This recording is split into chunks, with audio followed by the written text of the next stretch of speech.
appear to be on fire. And that's the truth on Radio Generation. Good morning, I'm Winnie Maganga.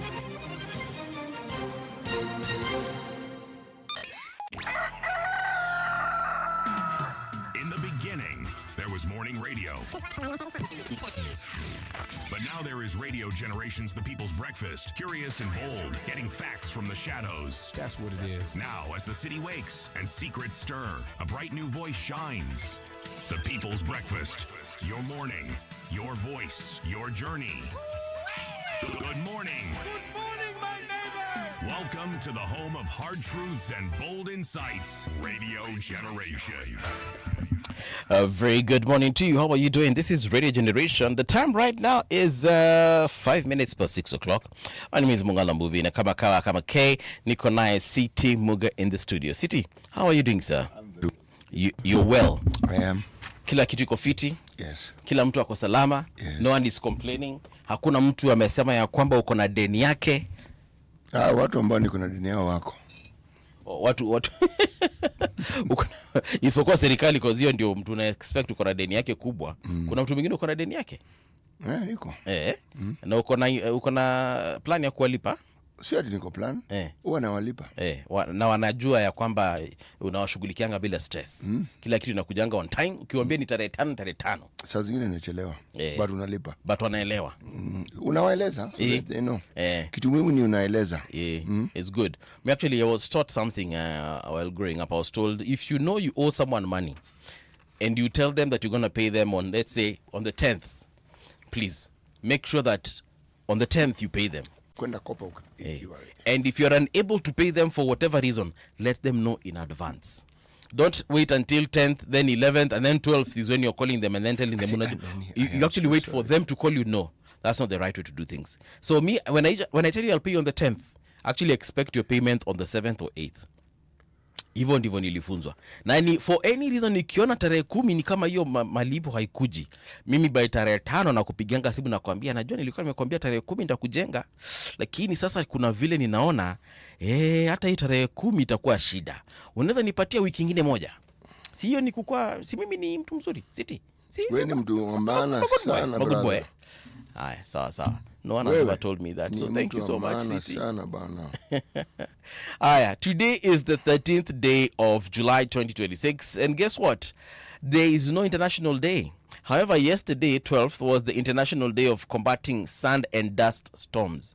And yeah, like I told you, UN has every day for every day. No, every day. No, everything for every day for everything. Everything for every day. A day for everything. Yeah? Ma, you've got it right. Exactly. Because also it was International Day of Hope. Yeah. So again, 2 days, or rather two things: International Day of Combating Sand and Dust Storms, and International Day of Hope. How do you combat sandstorm?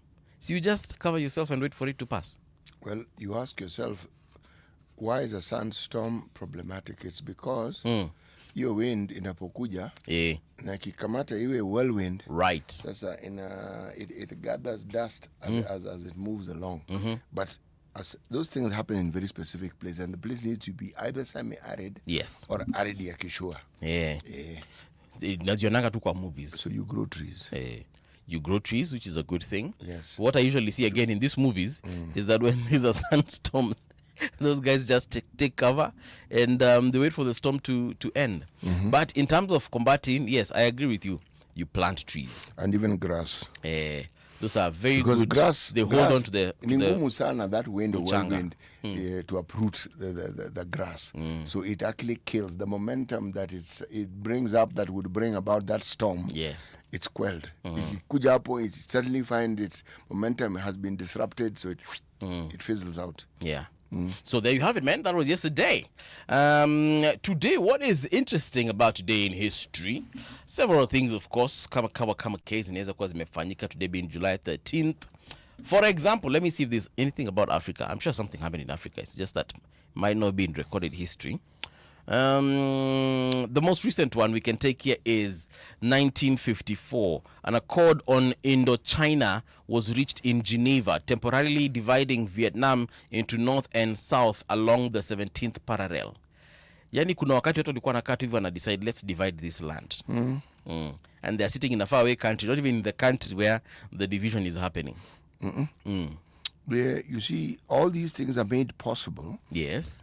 With an enabling narrative. These people are not fully human, and the only way that we can help them is by colonizing them and then educating them. The word they use for everything I'm saying was called civilization. Yes. Then we civilize them so that now they can become what? Human. Yes. So everything that you are then doing is not difficult to justify. Yes. But remember, the Europeans were not singling us out. Yeah. They had done that among themselves. You would find that in the many, many wars that the countries of Europe fought with each other, Yes. those wars were first fought by clans and tribes within a country. And when they had fought each other to a standstill, then you'd find one leader comes along, knocks everybody's heads together and says, you're going to be one nation. Yeah. Otto von Bismarck was one such person. Okay? In Italy, one such person was a guy called Garibaldi. Garibaldi. Yes. Twanga watu. In Eastern Europe, there was a guy called Broz Tito. So, the propensity for them to fight each other always existed. And the best example is seen when Tito died. Yes. Man, that country broke up into pieces. Wow. He was like the glue holding it together. He was the glue. Croatia, Nini, Haidna. Fine, thank you. And I know very few Kisi words. But yeah, so that is what happened. Yes. As far as 1954, an accord on Indochina was reached in Geneva, temporarily dividing Vietnam into North and South along the 17th parallel. Unafikiri waliuliza wenyewe? Hapana. They did not. Nyinyi mnakujanga kuambiwa by the way kutoka leo nyinyi mko North, nyinyi wengine mko South. Umesikia? That's what you're going to be. And if there's a war in between, tough. This is something they had done among their own people over time. Yes. So they were not doing something that they were new at. No. Okay. And the brutal force with which they enforced their rule, again, they were not doing it for the first time. No. No, they had done it well. You only need to consider, for instance, what happened, the English did to the Irish. Okay? The torture that went on, special troops and groups whose job was to cause mayhem and terror among these people. You will find that around the time when the British had promised the Holocaust victims that they would get them a place in Palestine, you know, it was the French and the British who agreed up. Among the people whom they sent to that region were some of the people who had been in Ireland. People who are known for their brutality, people who are known to cause the sort of pain and mayhem that is difficult to describe. So, again, yes, that they decided that this is what people are going to do, whether they like it or not. It is not strange, neither is it new. It is what it is. It's time for us to have that methali of the day. Yes, we are in the country of Benin. Benin. I almost said Benin. Benin. Wajua sasa nimerudi. We're in the Maghreb. Come the Kubel, Sahel, Kubel, tunakaa hapo. Right. And we'll be there for a couple of weeks. All right? A child once scalded by fire gets scared of ashes. A child once scalded by fire is afraid of ashes. Sababu unajuanga pale ndipo nilipata hiki kidonda. Yes, ndio. Nakumbuka. Once bitten, twice shy. And najua that those ashes come from the fire. They represent something. Yes, so the image in their minds of what a fire can do, for them it's not just an image, it's a lived reality. Right. You know, it has reminded me that, you know, there are some people who say, and I've had this before because, you know, I've interacted a lot with human beings. Unapata mtu anasema, after a very bad dating experience, mtu anasema, hey, mimi sitawahi date wa Kisii, because you associate your past experience, a very bad one, with maybe that Kisii lover that you had. So unapata mtu anasema, mimi, hey, Wajaluo, hapana. What I always find interesting in these analogies is that, have you ever noticed that people never look at what they did to bring the problems about? And that's the thing. They never do. It takes a mature person to realize, as much as, yes, you have something against that particular individual, pia wewe will contribute. There's something you did. Even if it's only you didn't see the signs and they were there, but there's something you did. Right? Yes. You may not have accelerated the situation that came about. Yes. But there are things you could have done maybe if you didn't do. So now your role was omission, and it brought about that situation. Of course, unasikianga watu wengine wakisema ati, hey, mimi if I need to marry again, or rather if I need to date again, nitatafuta msichana wa ushago. That is when you're nakwanga wife material. If that person has friends, he needs to change his friends. Because that guy has some fake advisors. A woman is a woman is a woman. Okay. So msichana wa ushago, msichana wa town, same was up. The fundamental difference is exposure. Okay. Msichana wa ushago comes into town. She will want exactly what that msichana wa town wanted. Ule mwenye uliacha.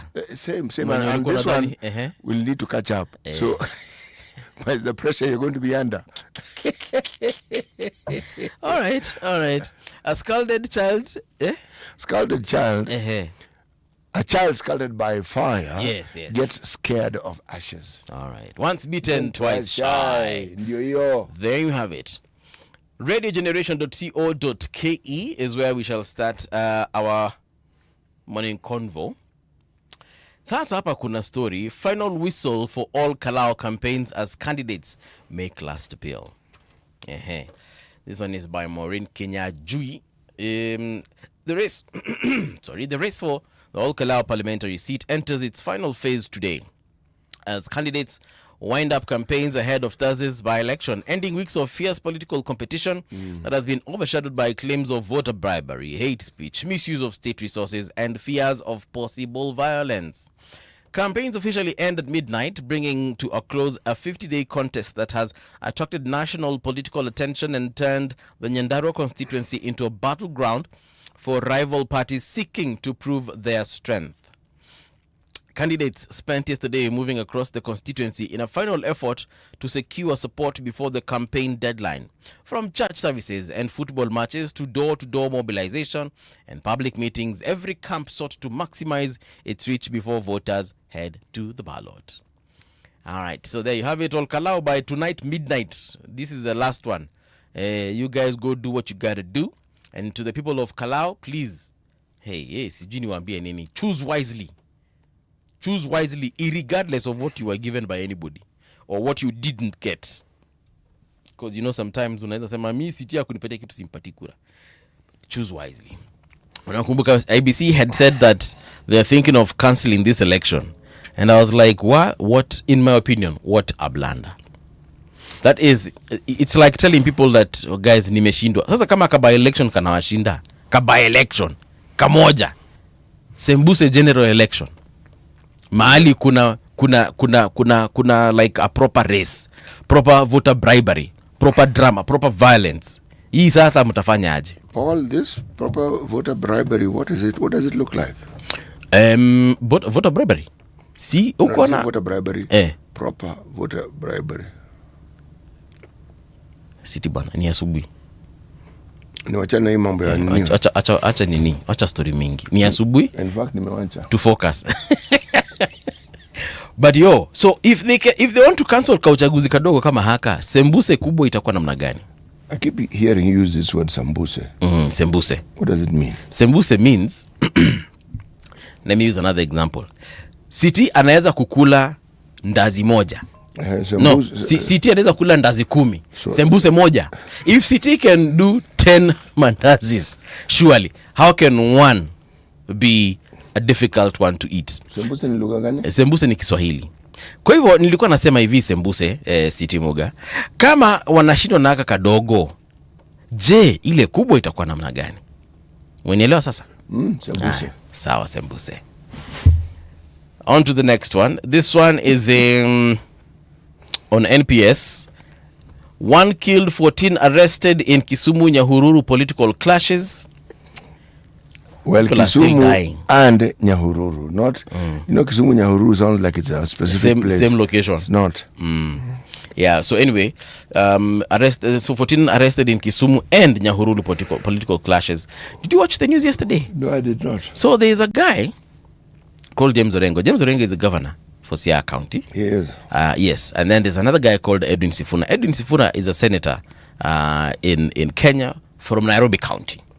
So they were in some church service in Kisumu. And there is this massive crowd of folks with some crude weapons that was approaching the church. And they actually got to the church and they surrounded it. And when I say a massive crowd, I mean probably a crowd of, let's say, 100 plus people. Mm-hmm. Now you tell me. What was the intention? Exactly. Walikuwa wamekuja worship. Hawako wamekuja, sijaona mtu akikuja kanisani na panga. Mi nimeona. Ku worship.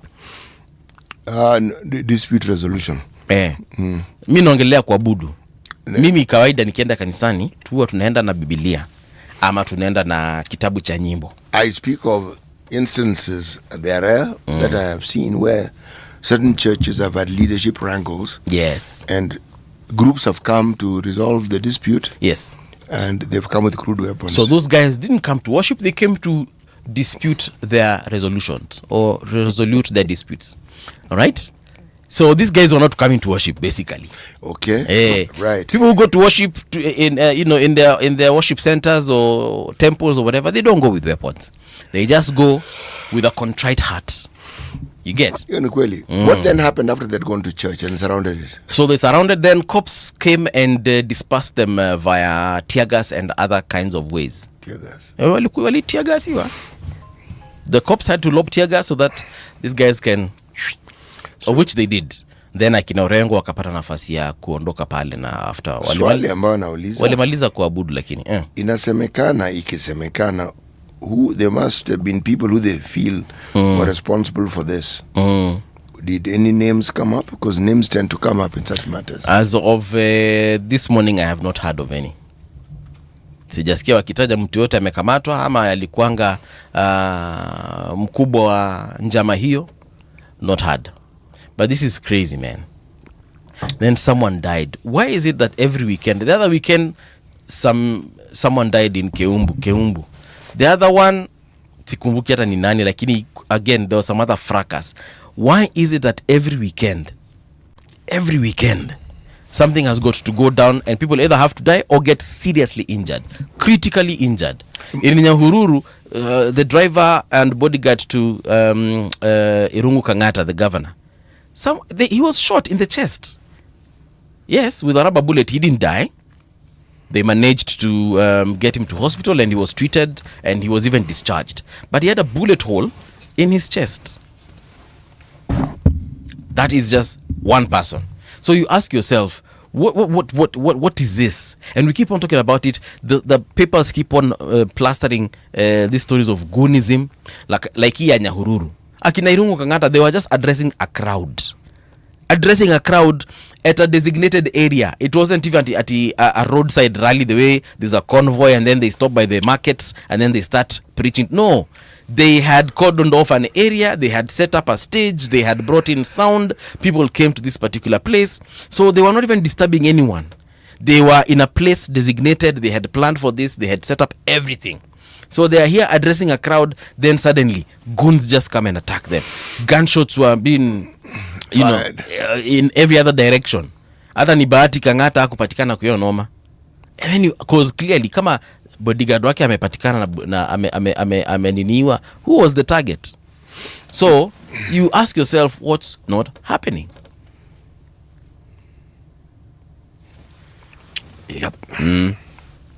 I hope one day, one time, we'll just say, oh, there was a rally in Kisumu and period. There was a rally in Nyahururu, full stop. We've had those periods of time. In fact, in the intervening period just before this, these rallies that Linda Mwananchi has been having, yes, you've not heard of cases of goonism, have you? Sorry, come again? The rallies that the Linda Mwananchi has been having, yes, you've not heard of any stories of goons? Yeah, no, we haven't had. But this is the first time we're hearing. What I know for a fact, the people who've chosen to conduct their politics in this way this thing will come back to bite them. Yeah. Goons. Imagine. Goodism. Imagine. And by the way, it's not that they are hiding plain sight. They're not even wearing masks anymore. Kuna wenye of course wamejifunika kama ile ya Kisumu nilikuwa naona. But majority of them, wewe kama unaniona nione bana. You tell me what is that? Impunity. Ya Nyahururu mnakuja mpaka sana bunduki. Orengo warns bribery violence could undermine 2027 polls. This one is by David Abonyo. David anasema Siaya Governor James Orengo has warned that political bribery, violence and intimidation could undermine the credibility of Kenya's 2027 general election, urging leaders to safeguard the constitution and ensure the country holds free, fair and credible polls. And I agree with the Siaya governor here. Because if we're seeing these kinds of problems right now, political campaigns zinaanza kukuwa na attacks, olukala huko watu sijui mara wanapatiwa mavitu, wanabraibiwa, wengine sijui if we do not nip this in the bud as early as today, I don't know, man. I don't know. You know, the thing about thugs and goons, they are for hire. Yes, they are. And once they've gotten a taste of money to cause mayhem, in a national election, you will not have the luxury of just one particular election or just one or two where you can flood it with goons. You will have, these goons will probably be divided because they're going to be supporting individual politicians within that region. Yes. Okay?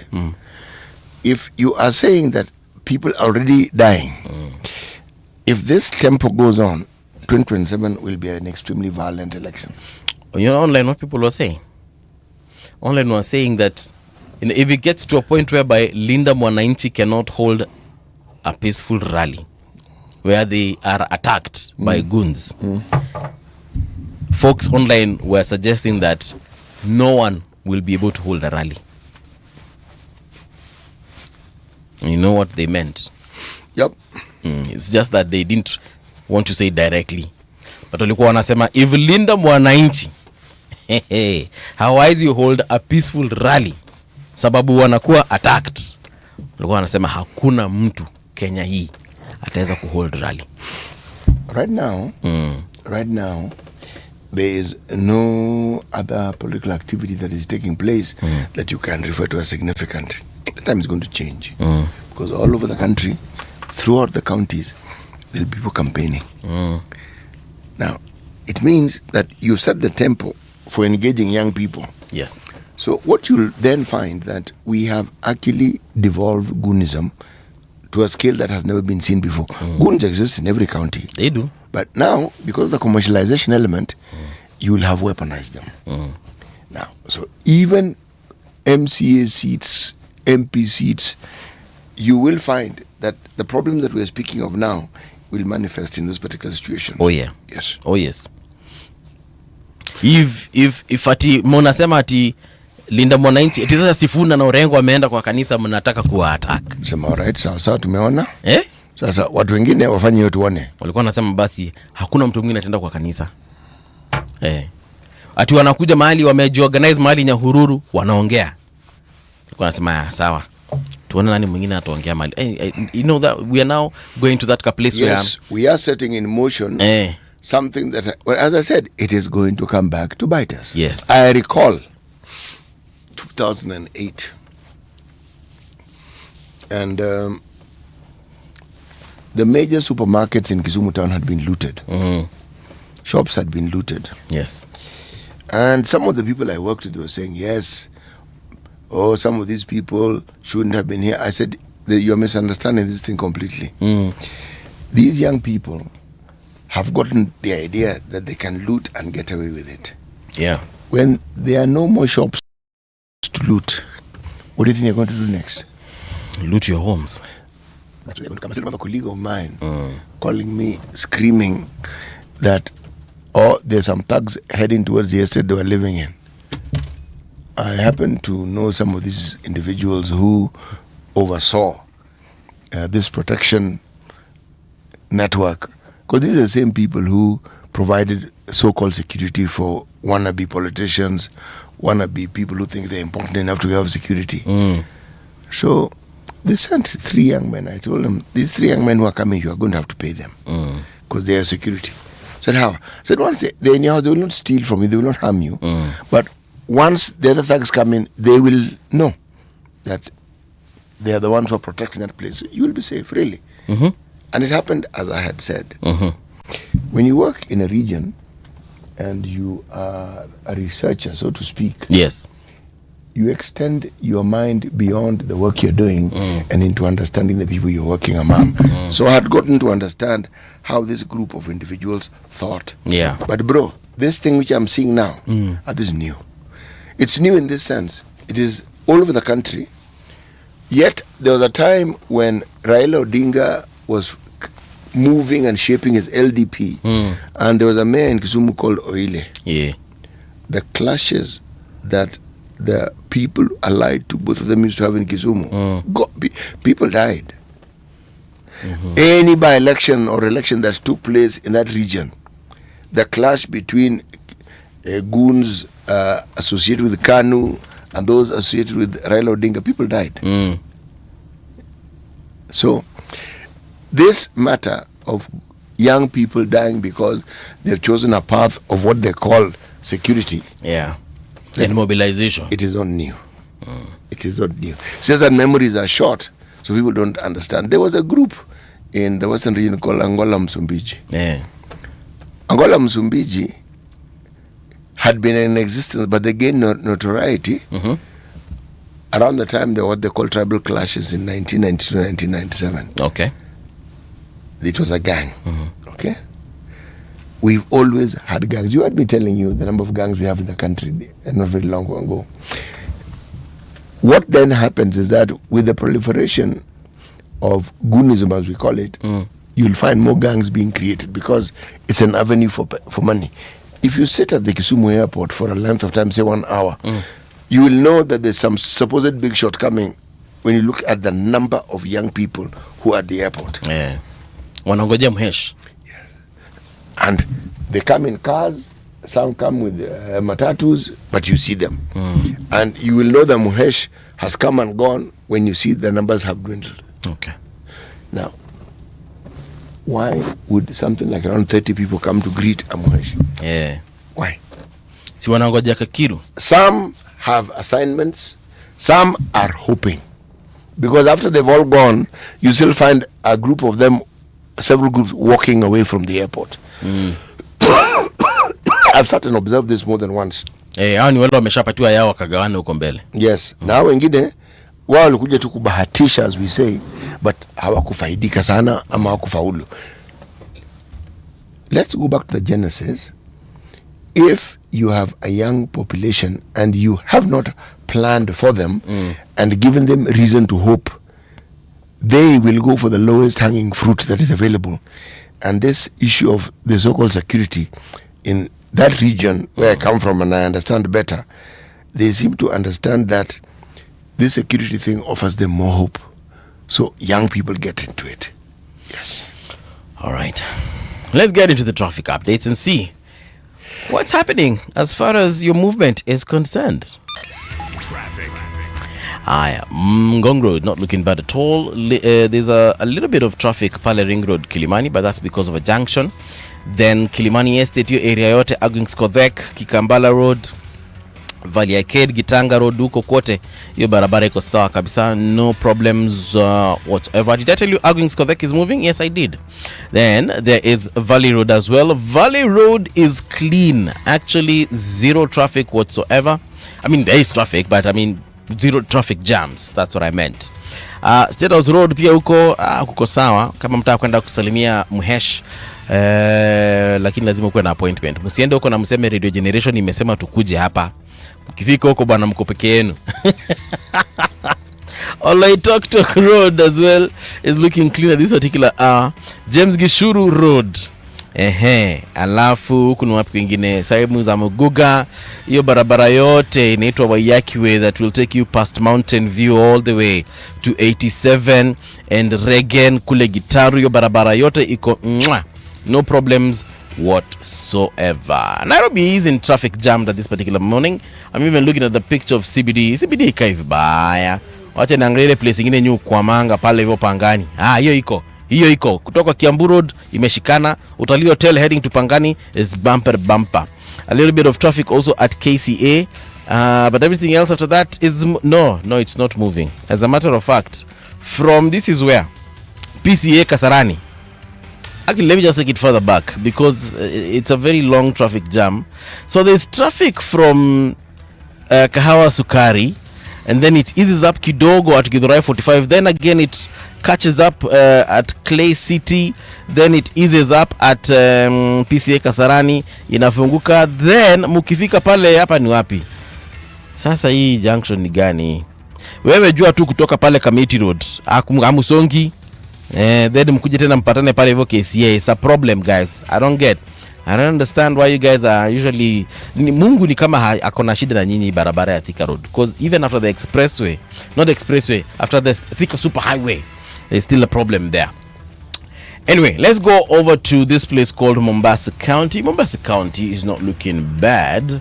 Kama K. Let me just open it up. The island data nata sitaongelelea, mnasonga vizuri. But tukikuja bara la Afrika pia uko mnasonga kutoka kule Nyali, whether you're taking Links Road or this other one that leads you to Kengeleni, zote zinasonga vizuri tena sana, hamna shida hata kidogo. But tunaelewa ni kwa sababu ni mapema sana. I mean, it's only 6:36, so unless there's an accident or a road construction, everything is moving A-okay. All right, so let's get into the newspaper check and see what is making headlines in the papers. In the papers, yes. So, which one shall I start with? With the Daily Nation. Sasa kuna mtu alidelete. Oh, no. Ni mimi ndio sikuwa nimeifungua vizuri. So hakuna mtu alidelete. Karibu niseme kuna mtu amedelete gazeti zangu, lakini nimekuja kurealize ni mimi sikuwa nimefungwa. All right, let's start with the Standard. Madness of a nation. Standard wanaita hivyo. So front page, gari ya mheshimiwa Irungu Kangata imepasuliwa vioo huko. Then there is a picture of his driver with that bullet hole in his chest. Likely this guy survived, by the way.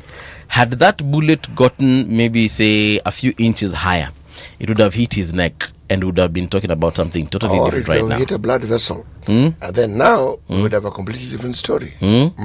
Ama hii ingegonga kichwa, sasa tungekuwa tunaongelea something totally different. Yeah. That guy clearly was targeted. It was not random. Madness of a nation, again, that is what the Standard is calling it, and they're calling it anarchy. The country is teetering on the edge as goons take over the streets. Political violence is becoming the new normal, with armed gangs attacking opposition leaders and disrupting their meetings. Those charged with safeguarding the nation's security, that is Interior CS Kipchumba Murkomen and PS Raymond Omolo, stand accused of critics of allowing politics to overshadow their constitutional duty to protect life and property. President William Ruto has remained conspicuously silent. Unless decisive action is taken, the country risks a complete breakdown of law and order. This story is on pages 5, 4, and okay, actually it's pages 4 and 5. 5, 4. Yeah, I had read vibaya. Unajua 254 hiyo sasa ni sisi. But you know, speaking of the fact that CS Kipchumba is quiet, PS Raymond Omolo ametulia, president hata ni kama hii story sijui kama anaonanga news. What do you make of it? Let me simply say this. The security apparatus are breeding a monster that is going to consume them. Once this particular genie has left the bottle, taking it back becomes very, very difficult. Very true. Yes. These young people have time on their hands. And now you are making them believe that they are busy and they have employment to disrupt, to cause mayhem. But the shooting, I would ask, where would a civilian get a gun and rubber bullets? Hiyo inasemekana hiyo ilikuwa a bullet ya polisi. But why was the police shooting into a crowd? There are many questions that cannot be answered satisfactorily. What I know is that if the security apparatus do not take this matter of rising, it is lawlessness. The police are just slightly over 100,000 in number. We are a nation of some 58 million people. So even if we said we were 50 million, what does that give the police as a percentage of that 50 million? How much of, like, would we give them as a percent? There are few. 100,000 against 50 million. They're not that many. The 50 million is a number that includes even children. Yes. But if you even take 50% of that and assume these are 25 million, yes. 25 million is very many people. And they are law-abiding. Yes. By and large. So the elements who seek to cause mayhem are never in the majority. But what we are hearing and reading about more and more is a narrative that these are people who have been given a nod by the government. Meaning they're not going to be arrested, and if they are, nothing will happen to their case.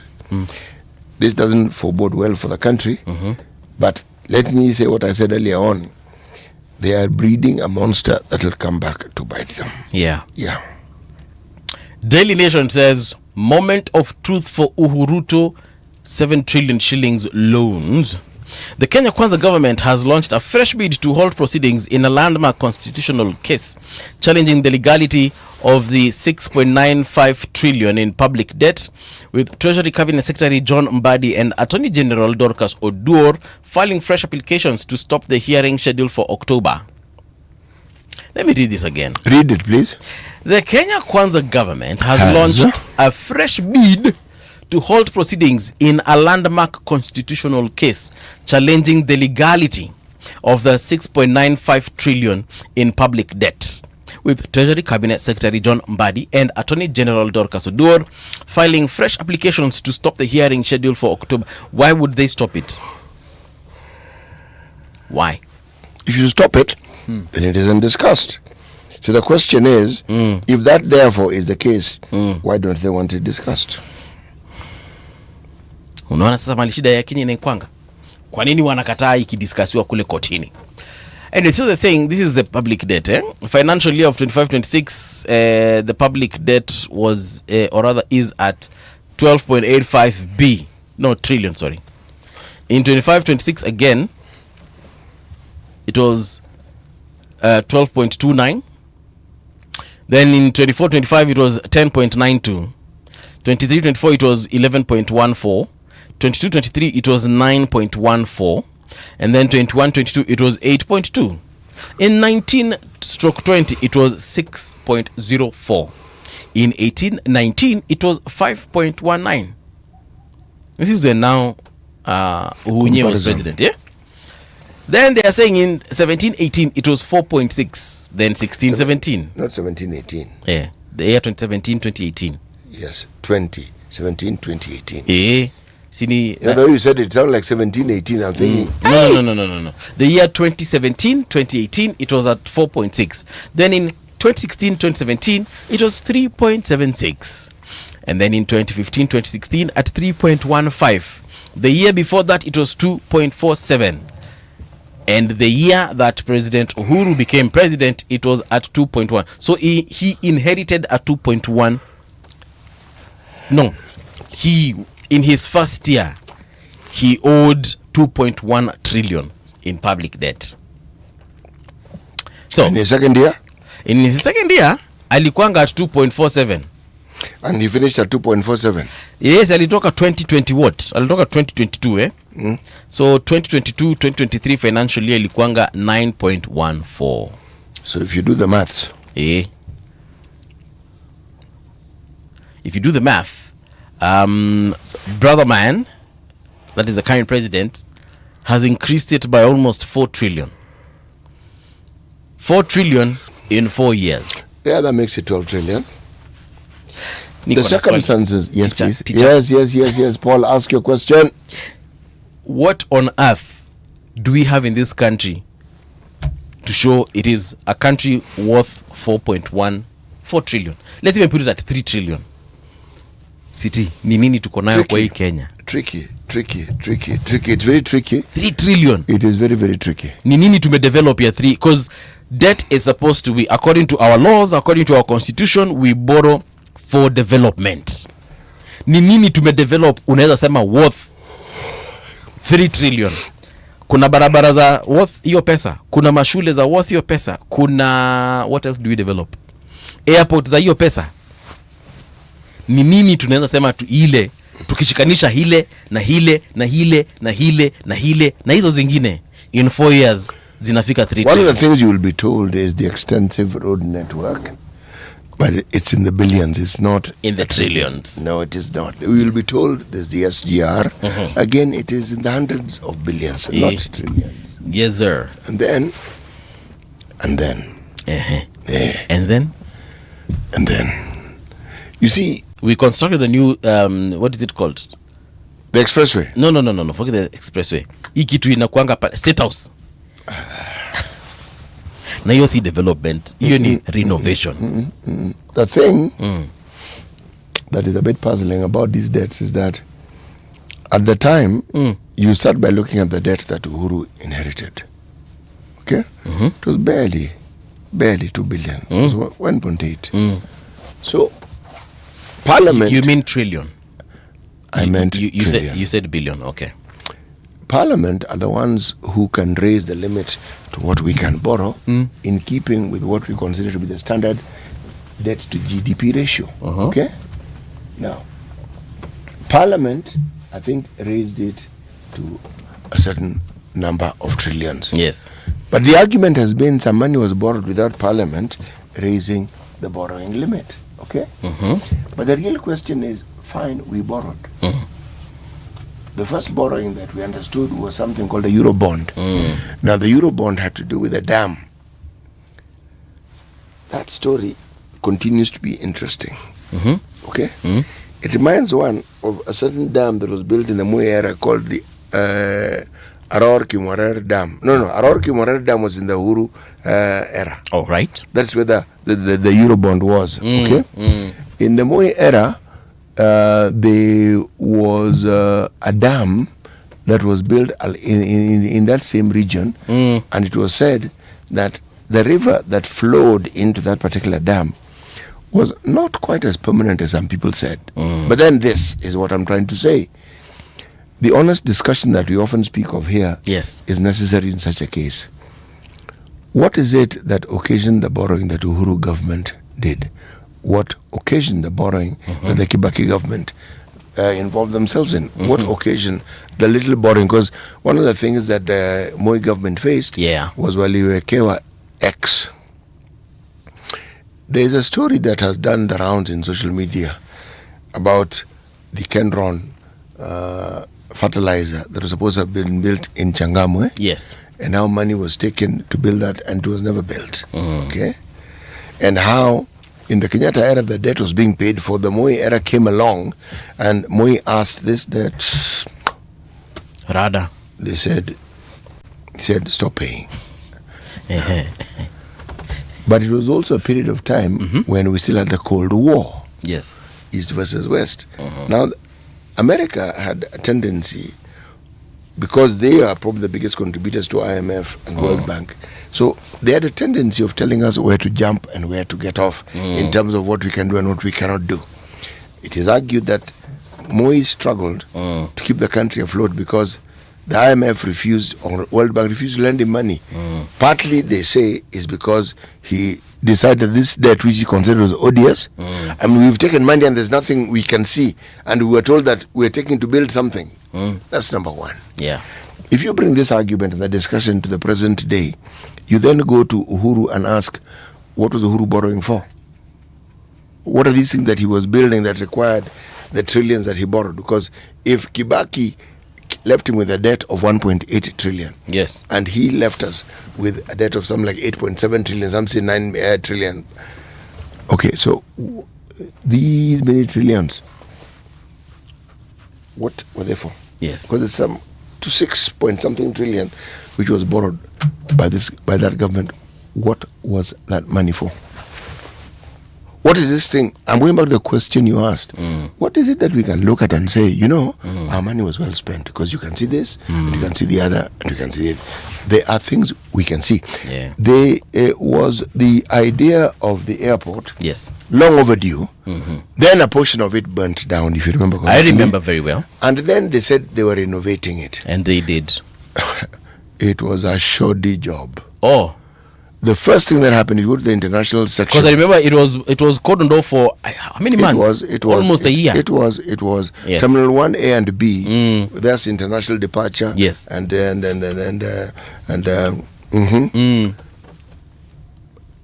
you found that they had built it without putting a canopy. Yes. Should it rain and should the sun be hot? Munapitishwa tu hapo na maji. Bro, hiyo ikinyesha ilikuwa na kunyesha direct. There's no question. They had to now do something. Yes. Wait a minute. They did what? Canopy. There was kulikuwa hakuna mahali ambapo kinyesha unaweza. You know how? Did they forget that Kenya rains? I don't know what they did, but it was put later as an afterthought. Anyway, continue. So again, then there was the idea that we needed to expand the airport. That idea was there, and we even contracted individuals who were supposed to help expand the airport to meet certain standards and bring us bang and lovelily into the 21st century. Yes. That didn't happen. Money was spent, but that didn't happen. In fact, what we ended up doing was having somebody suing us for a breach of contract. Okay. Then the Ruto government came in and they brought in someone called Adani. The person who was Adani's friend was Raila. Yes. And Raila was the friend of India's Prime Minister, Modi. Modi was a friend of Adani. Yes. So you can see the connection. But the government that was talking to Adani was the Ruto government. Okay. But we made noise, Adani ho, Adani he.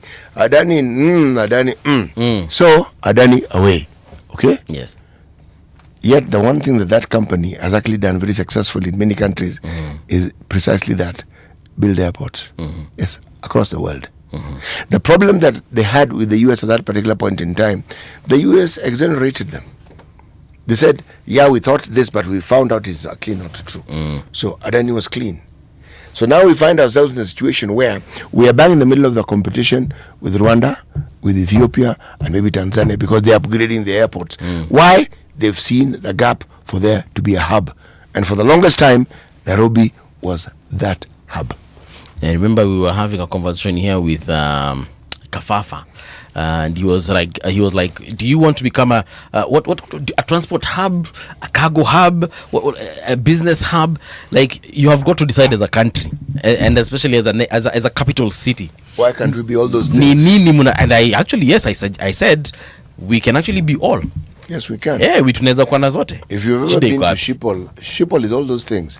Schiphol was an airport that maybe at some point I've actually been to Schiphol, Amsterdam, right? Yes. I've been to Schiphol. Have you know how vast that airport is? Ile place in Schiphol. It wasn't always vast.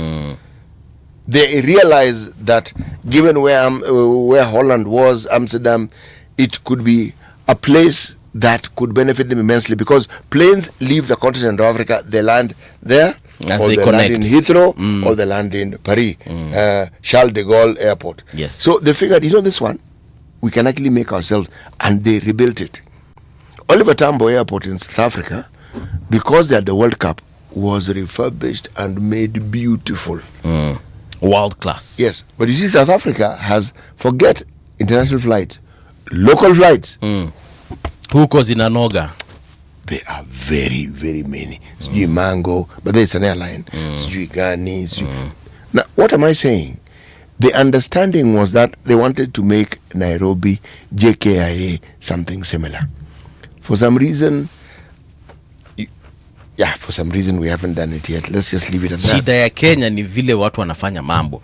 I'm sure Kenyans want good stuff. They want good airports. They want we good. Do. Yeah, we do. We want good roads and this everything. This airport of ours is a bit tired. By we want. Lakini shida tu ni vile hiyo mambo inafanyika. Anyway, and it's not as though we don't know why things happen the way they do. Yeah. We do know. We do. Acha niseme haraka before City aseme yake. How mixing business with politics has humbled the rich. This story is on Glee Hotel. You can check it out on page 3. Kenya under-17 girls hit South Africa to qualify for FIFA World Cup. Ambaka president aliwaambia, "Mwah, I love you." Did you see that? No. They were head over heels. Linda Mwananchi leaders condemn attacks in Nyahururu and Kisumu. Hiyo mutaipata page 7 of the Daily Nation. And then a recruiter ordered to pay woman 7 million for horror job in Myanmar. Hiyo utaipata page 15 of the Daily Nation. Zitu uko tayari na yako?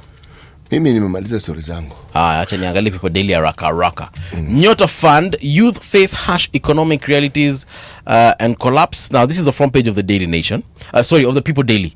And you can see President Ruto there taking a selfie with some young folks. After receiving what many see as a lifeline, beneficiaries are coming face to face with financial ruin as their capital is rapidly swallowed by county levies, expensive energy, and aggressive taxation. I am sorry. Let me just read this again. After receiving what many see as a lifeline, beneficiaries are coming face to face with financial ruin as their capital is rapidly swallowed by 1. County levies, 2. Expensive energy, and 3. Aggressive taxation. Sasa ka 25,000 kako ukipatiwa ni serikali kanaishia wapi? Kwa hizi vitu zote na wale wanapiga sherehe nayo. When a ruling party buys what it can no longer earn,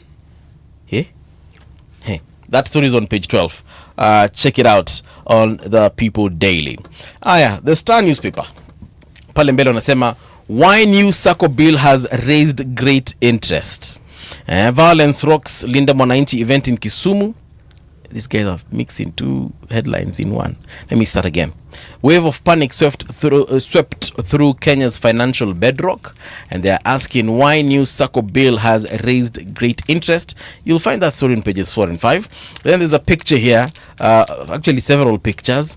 Violence rocks Linda Mwananchi event in Kisumu. Alafu kuna story hapa ya Kalonzo, Ruto to Kalonzo, I won't abandon Ukambani even if you can't join me. Si inafaa kukua hivyo. He's not joining you so that you can favor Ukambani. Whether he joins you or not, Ukambani needs development. They deserve development. They are taxpayers. Same as Kisumu, same as Imenti and Tharaka Nithi and every other place in Kenya. Boards and CEOs face exit as MPs push to abolish state agencies. You tulisoma last week, sindio? We did, but the understanding was that they wanted to reduce the number of agencies from some 291 to 153. 100 and what? From what? 291 to? Parasite agencies to 153. So they wanted to have them. They want to merge some. They're thinking that's what they want to do. Remember we're discussing, so what happens to these people? Then you said they'll find places. Find places where? See, in the other existing boards. When let's choose a day to discuss parastatals as a completely different subject. True. Yes. We shall bring in an expert in governance. Tuambie hivi ndivyo sasa tukifanya merging ama mergers, hivi ndivyo watu wananiningi. Yes. All right. Dangote shillings 2 trillion Lamu refinery plan faces activists opposition. Kai mother nike man. Opposition over what? So they're saying activists are opposing this refinery. Well, the full story is on page 2. Yeah. There is a reason why they're opposing it, and I'm sure they've given reasons. Yeah. But these are reasons that can be responded to. Yes, I'm sure there are queries. Yes, so let's wait for this thing to develop further. Maybe activists are saying, but environmental, alafu ambie, now this is what we shall do to environment. To sort environment in this way. Next, but now you see people will be displaced. We shall pay, we shall compensate, and we shall relocate people. Yes. So that one shouldn't be an issue. But now you see, who are you going to employ?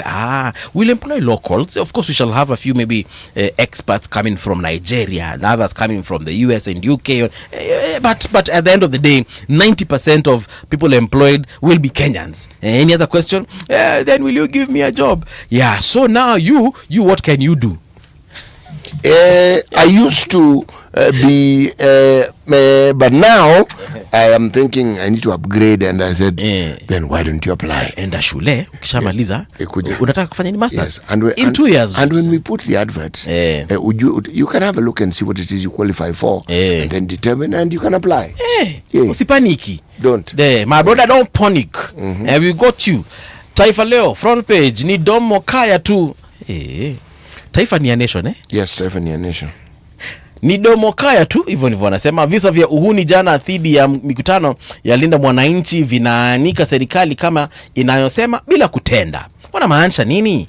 Nani analala kazini? Jana misafara ya Linda Mwananchi jijini Kisumu na Nyahururu ilivamiwa, huku watu kadhaa wakijeruhiwa na mali kuharibiwa. Uhuni huo unajiri siku moja baada ya ghasia kuripotiwa baina ya makundi ya kampeni ya DCP na UDA kule Olkalau, na wiki moja baada ya mashambulizi ya Keumbu kule Kisii. Visa hivi vinajiri licha ya serikali chini ya Wizara ya Usalama wa Ndani, idara ya polisi na tume ya uchaguzi, that is IEBC, zikiendelea kusema bila kutenda. Ukurasa wa pili ina taarifa kamili, lakini pale kuna picha ya wahuni wameshikilia crude weapons. Kuna watu wameshikilia vipini, wengine wameshikilia kama hizi mipanga, vyuma na chupa za aina tofauti mbalimbali. Alafu kuna waziri wa usalama pale, kuna pia inspector generali wa polisi, alafu kuna mwenyekiti wa tume ya uchaguzi, yule jamaa tumjua kama Erastus Edung Edekon. Hapa tu ni kusema tungoje tuone kitakuwa vipi, au sio?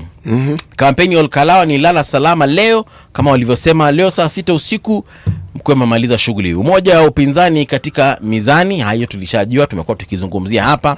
Mbadi apinga kesi ya mkopo wa trilioni 7. Hiyo nayo mtaendelea kuipata tunapoendelea na taarifa zingine, lakini kwa sasa hebu tumsikize dada yetu Winnie Waganga anasemaje.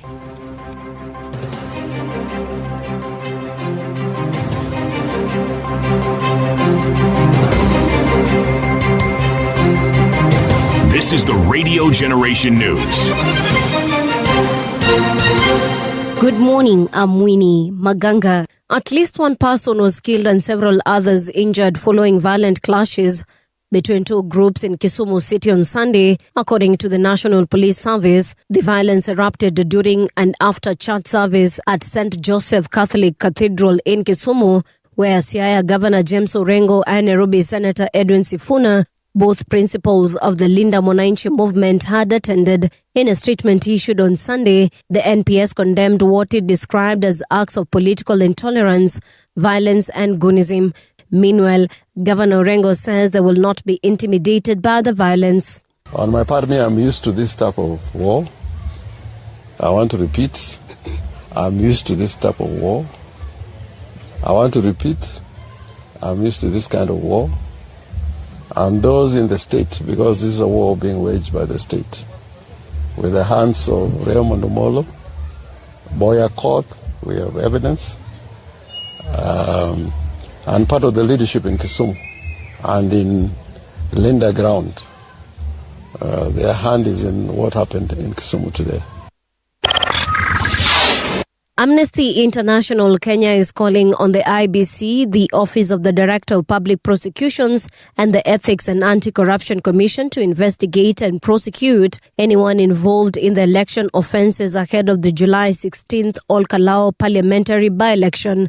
The human rights group says it has received reports of voter bribery, violence against political supporters, and the misuse of public resources during campaigns. Executive Director George Morara says such actions threaten the credibility of the election and violate Kenyans' constitutional right to free and fair elections. Democratic Party leader Justin Muturi has urged his opposition counterparts to name a presidential candidate immediately to challenge President William Ruto in the 2027 general election. Speaking at ACK St. Andrew's Church in Kiambu County during a church service on Sunday, the former Attorney General said opposition supporters deserve to know their presidential candidate as early as possible to allow for an effective and spirited campaign. Nataka kutoa tahadhari. Nyinyi wa Kenya ndio mnatakiwa kutuweka sisi pressure. Because let us face it, there is need to prepare. Kama mnaenda uchaguzi ni lazima watu wajitayarishe. Kuzunguka nchi mzima is not a walk in the park. It requires planning. Kwa njia nyingi sana, logistics. Kuna pale wale wanaitwa volunteers. You need to be able to identify them. The South African government says more than 53,000 foreign nationals have been deported or repatriated since launching a migrant management campaign 5 weeks ago. Most were from Malawi, Zimbabwe and Mozambique, officials say, and the number is likely to rise as repatriations and deportations continue. South Africa is carrying out one of its biggest crackdowns on undocumented migrants in years following weeks of anti-immigration protests that have seen violence, intimidation and looting. And that's the truth on Radio Generation. Good morning, I'm Winnie Maganga. The views and opinions expressed on this program are those of the guests and do not necessarily reflect the views of Radio Generation. Radio Generation assumes no responsibility or liability for the interviewee's views. This is Radio Generation. In the beginning, there was morning radio. But now there is Radio Generation's The People's Breakfast, curious and bold, getting facts from the shadows. That's what it is. Now, as the city wakes and secrets stir, a bright new voice shines. The People's Breakfast, your morning, your voice, your journey. Good morning. Good morning, my neighbor. Welcome to the home of hard truths and bold insights, Radio Generation. Good morning and welcome back. This is Radio Generation on 88.8 FM in Nairobi. In Mombasa, it's 90.7. And in Garissa, it's 89.5. How are you doing? Nimeambiwa kulikuwa na mautamu sana over the weekend. Mahali panajulikana kama Mombasa at the Fairy Festival. And I hope you guys enjoyed yourselves to the fullest. Now, before we get into the conversation this morning, allow me to salimia a few folks here. There is Louise Rudasing all the way from Kigali, Rwanda. Thank you so much for tuning in. Proud Kenyan amesema, hi team RG watching from Kandisi Ongata Rongai. Have a blessed day. Have a blessed day to you too. John Mutua, Qatar, niko tuned in nikiwa Doha. Mbuvi, this morning you look good. Thank you so much, John. Creative Dan amesema, happy new week to my newly discovered good people, City and Mbuvi from Migori niko locked. Asante sana.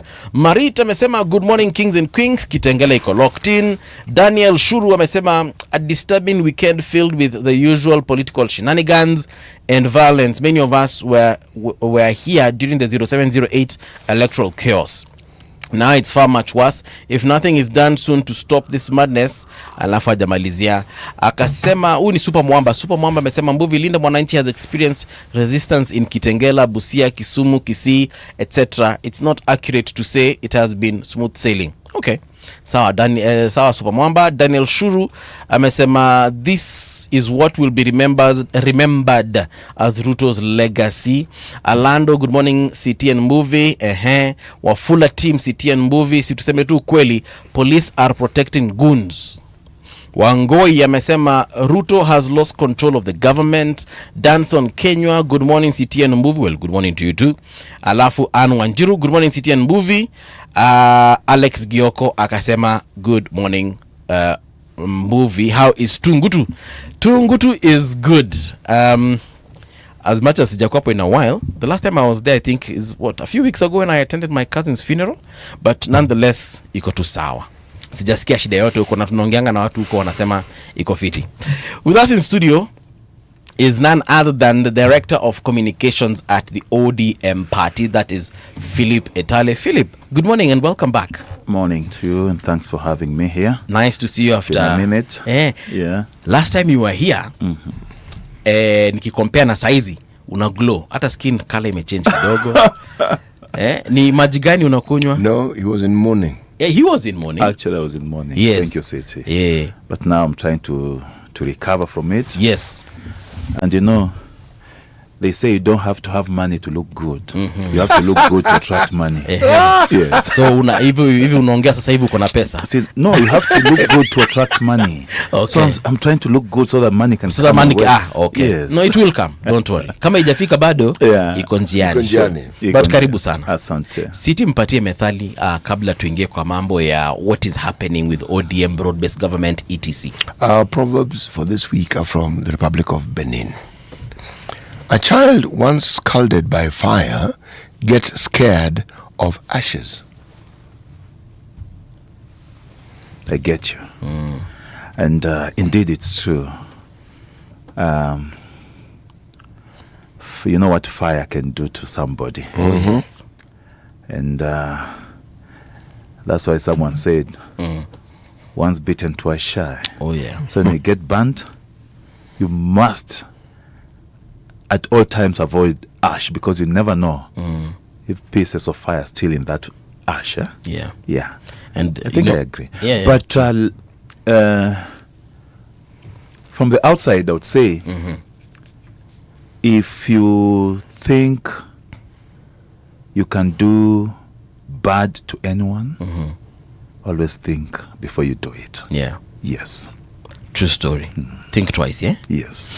You know, going back to once bitten, twice shy, and we were just talking about it because one of the comments that I've just read someone has said that I was here in 0708 and this is worse.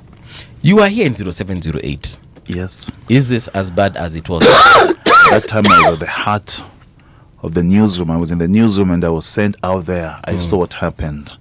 And I wouldn't want it to happen again in this country. Yeah. I was sent to the North Rift. I was a TV news reporter at Citizen. And I was sent to the North Rift and I saw staff all the way from Kiambu here, going into Kinongi, Nakuru, then going into North Rift, Mulango, Kapsabet. What I saw should never, ever happen again in Kenya. Yeah. We need to tread cautiously. We need to be careful with our utterances out there as politicians. Yeah. Because you don't know what we are cooking.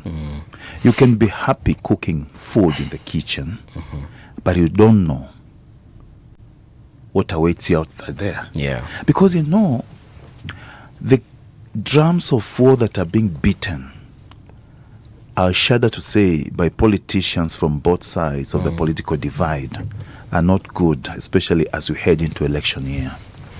The election, as Baba Raila Amolo Odinga used to say, is an event. It comes and goes. And that's why he would say, even after that, every time he used to say, he used to go into that election, wins, and then is denied the victory. He would say it's an event, you know, it's not a matter of life and death. Let us look for look up for the better future of our country, the generations that are coming. Why would we fight? Like Idube said, the cats and the dogs forgive each other. Why should human beings fight? We shouldn't be fighting over leadership. We should be embracing leadership. Whoever wins, let them win. Whoever loses, let them be accommodated. After all, we are children of God and we are all Kenyans in this country. Very true. Yes. You know, nowadays, when you look at most headlines across most newspapers and even media houses, you know, when you're watching news at night, during the day, whatever time you watch news, you will always see headlines that are very depressing, For example, what we were just reading a couple of minutes ago, when you look at the papers this particular morning, ni mdomo kaya tu. Ingine inasema 299 billion toll fees. Hiyo ni another depressing headline. Na zingine nyingi tunaweza soma za whether it's health, tumors. You can see what, for example, they put up in the Standard newspaper. Someone is trying to hijack my story here. Yeah, what you can see on the Standard newspaper, Madness of a Nation. When you are in journalism school, is this what journalists are taught to put out every single day? Sad news. I was gonna ask that question. Yes. And let me put this question to fellow journalists out there, especially those in the print media. What if we decided to give a total blackout to this madness that we see every day, and focus on social lifestyle, and news that is quite interesting to the people, and not news that is disturbing? Will things change? I think yes. People read newspapers, and when they see this madness, when they see these screaming headlines, they want to do exactly what the papers report, so that the papers will continue reporting the same thing. But if we decide that let us give blackout to this political shenanigan, these utterances that are made by politicians out there, and focus on things that are maybe education, health, if we have a screaming headline about the health sector, how such kind of stuff, education sector, you see how the economy is doing, and forget about this images that we put on the front pages of the papers. I think people will look back and say, no, I think we should think as a nation. Yeah. But why does the media insist on putting these very alarmist activities and events as headlines, or why do they focus on the things that are necessarily negative? Why? Because are we reporting events, or are we taking charge of a narrative and creating new narratives and propagating narratives that already exist? I mean, what really is happening here? I think it's taking charge of a narrative, but I think the media, I wouldn't say the media is media is part of us. And I've been in the newsroom during our days, and CT was our senior uko nje. We used to go to press conferences, and when I was a budding journalist, I would be an understudy of senior journalists. There are senior journalists like Mudhui, there used to be Odhiambo Lale, there used to be Eliud Miringu, serious journalists out there. When they ask a question to the news source, you'll feel some sense of responsibility. Serious questions, and the news source will respond because the question is serious. He would give a serious response to that question. But nowadays, I would say the media, and I repeat, the media, the standards that were set by our seniors back in the day are being eroded because of some agrarian excitement. Journalists of these days just want to fill the spaces. They want to have their names on the bylines without even substance. For instance, you'll see a very screamy headline on the paper, but when you go into the detail of the story, there's nothing. But the headline itself will want to attract you, but in real sense, it doesn't look good. So when you go into the meat of the story, there's nothing. So we need to relook at the journalism. What were our seniors doing those days that we can learn from them, so that we can better this profession of ours? We need to ensure that we have standards, because some headlines are meant to incite or whip emotions, make people feel like, the country is burning, yet it's not burning. Yes. Is it possible that perhaps there is, and this I'm asking because I'm also curious, I've never been to a journalism class, but is it possible that it's because there is nothing sweet to write about? As I said, there's some agrarian excitement. Msisimuko wa kishamba hivi. Like, I work for this media house. I need to do. Look at yourself beyond the newsroom. Okay. Beyond the newsroom, what will you be if that media house decides that your time is up? Yeah. Now you need to move on. What will you look like outside there? All right. Think, my fellow journalists. Look at yourself beyond that newsroom, that excitement that you have. This country belongs to all of us. As journalists, we have the responsibility to inform the nation. But we have to be careful not to incite or whip emotions of the people. I was now coming to that next question because we've been seeing a lot of violence happening. Is it important to highlight that particular issue so that we can see the consequences, the effects of what is happening, so that we can learn from that particular kind of headline? Because if we just look at what happened over the weekend, actually the last couple of weekends, last weekend someone died in Keumbu. Now we are having someone again who died over the weekend. Several people were shot, arrested, others were injured, and so on and so forth. The more we highlight this issue, do you feel like, in your opinion, do you see perhaps we are getting to learn from it? Because it's like every other weekend we are waking up to even worse news than the previous. Last weekend kulikuanga na shida Keumbu. This weekend it's like it's even now multiplying across several locations, and you're wondering, but didn't we talk about this even 3, 4, 5 months ago? The spirit of Gunism in the country today is worrying. Yes. And I would say, without batting my eye, I'm disappointed. Not by the government, not by the opposition, but by everyone. Because it's the responsibility of every citizen of this country to ensure that they are safe. Safety begins with you and I. True.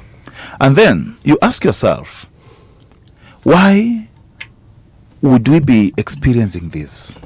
Why would you be seeing this kind of Gunism? You find young people. Can't these young people be put into good use? Yes, they can.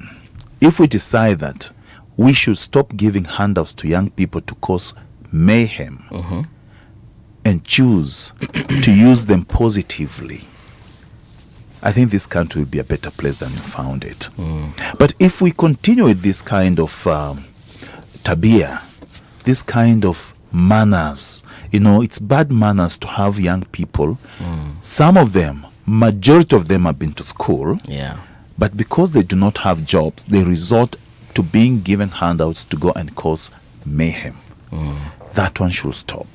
We also have to be thinkers of good thoughts as young people. Because, you look at yourself, today, I'm doing this. Then age catches up with you. What will you tell your children that you used to do for a living? Yeah. What will you explain to your grandchildren that you did that was good for this nation? You are a mobilizer. Yes. Let me ask a question. If we were to talk of opportunities, would we say that these young people, out of the myriad opportunities available to them, they choose Gunism, as we call it? Or are we saying that these opportunities that we speak of are not available in our counties? They are not available because this is not a national government issue, in my opinion. This is a county situation. And let me ask the question. What do county governments in this country do to ensure that their youth are meaningfully engaged? County governments, you ask? County governments. All right. County. You see, because these young people they reside in counties. In counties, yes. Okay. I think the county governments also are partly to blame for this kind of a mess that we are in. Because also, county governments are also led by politicians. Very true. And these politicians have opponents who are politicians. So ubabe utakuwepo. That I have this guy, I have a group of youths who can dismantle you. A group of youths who can sort you out. I just the click of a button here. Yeah. I just tell them, you guys go and deal with that guy, and they'll do it. Just for a few pieces of silver. You know, money betrayed Jesus, huh? It did. But we shouldn't let money continue being the cause of problems for our nation. We have to put money into good use. If I have a few coins here, why can't I spend this money to put it into good use that can help these young people also be beneficiaries of my philanthropy, instead of using my philanthropy to endanger their lives? Because the moment you go on the streets to cause chaos, be sure police officers don't walk with guns like watchmen walk with those batons. Guns are there to fire.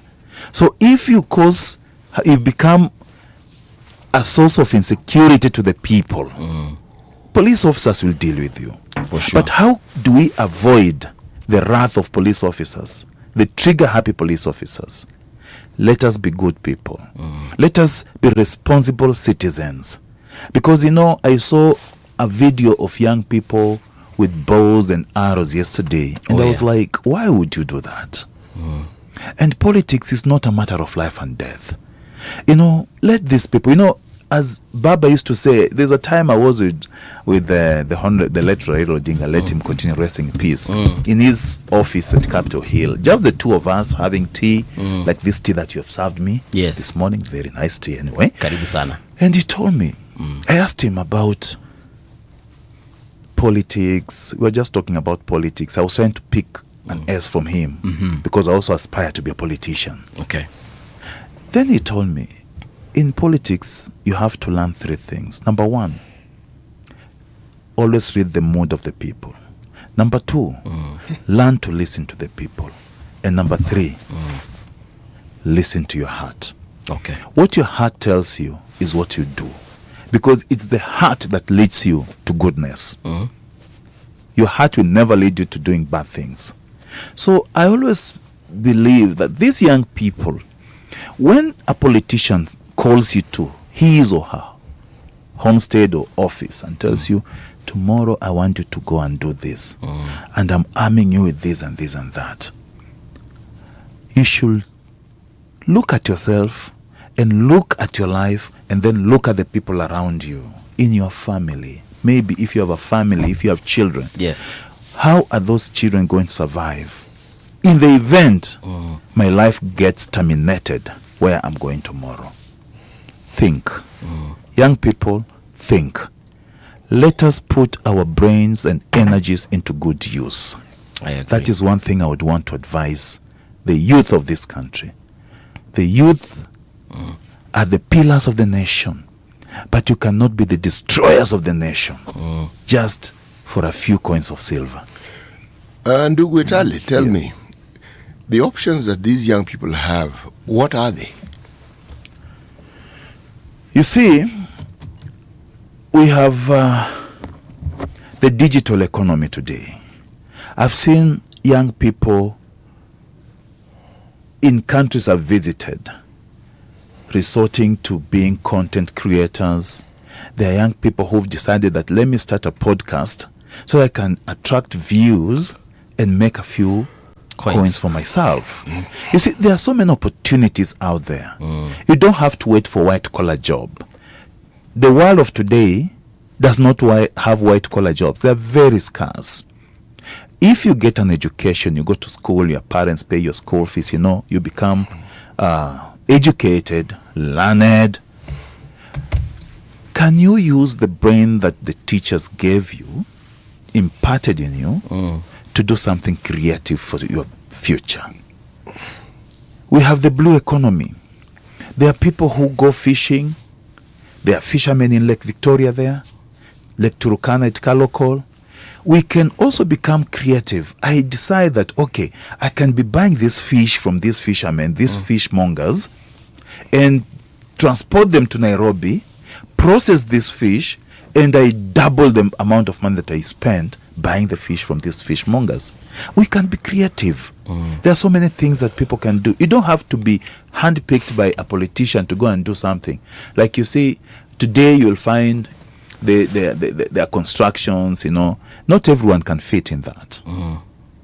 When your friend is picked to go and be part of that construction site, also think outside the box. Say, okay, that was his opportunity. Let me look for something else that I can do to earn a living. Don't resort to violence. Don't resort to drinking illicit liquor. Because if you go to the villages, you'll find young people. Sometimes when I go back to the village and I look at my former classmates who are in the village, I feel sorry because they look thrice older than I am. And yet we are same class, we were born the same time. You see, because of frustrations they have, then they decide, if I get 100 shillings, wacha ende kwa mama pima nikunywe kidogo. And that kidogo becomes a norm. Every day, every morning, every evening, afternoon, you go to, so you become a zombie. We don't want to have a nation that breeds zombies. We need to have a nation that breeds people who can make this country better and great. Ndugutala, when you are a young man, yes, were they goons or were they gangs? Never. By the way, on Wednesday, 15th July, I'm a legend. Legends are born in July. I'll be turning 47. Good. So when I was a young man, as City has said, says, we never used to see these kind of things. And by the way, I grew up in different parts of this country. And I would say, I used to enjoy life. My mother was a teacher. My dad used to work in the Kenya Post and Telecommunications Corporation, the defunct. And life was good. In fact, they did not have a lot. They did not have much to make me flouse around. But the little that they earned made me realize that life is better if well utilized. If you utilize your life very well, you'll become a very serious person in this republic. There were no goons during our days. We never used to see political rallies being disrupted. In fact, in the village, we would spend time following, chasing after politicians. They used to give us posters, unabeba. You feel so good, eh? But today, somebody sees you the poster of Mbuvi, he'll unleash goons on you. Utapigwa. This culture of goonism has started with the current generations. Back in the day, as millennials, we never used to have these kind of things. In fact, during our days in school, you could do from 1 to from 4 without hearing any story at dormitory mechomwa or something like that.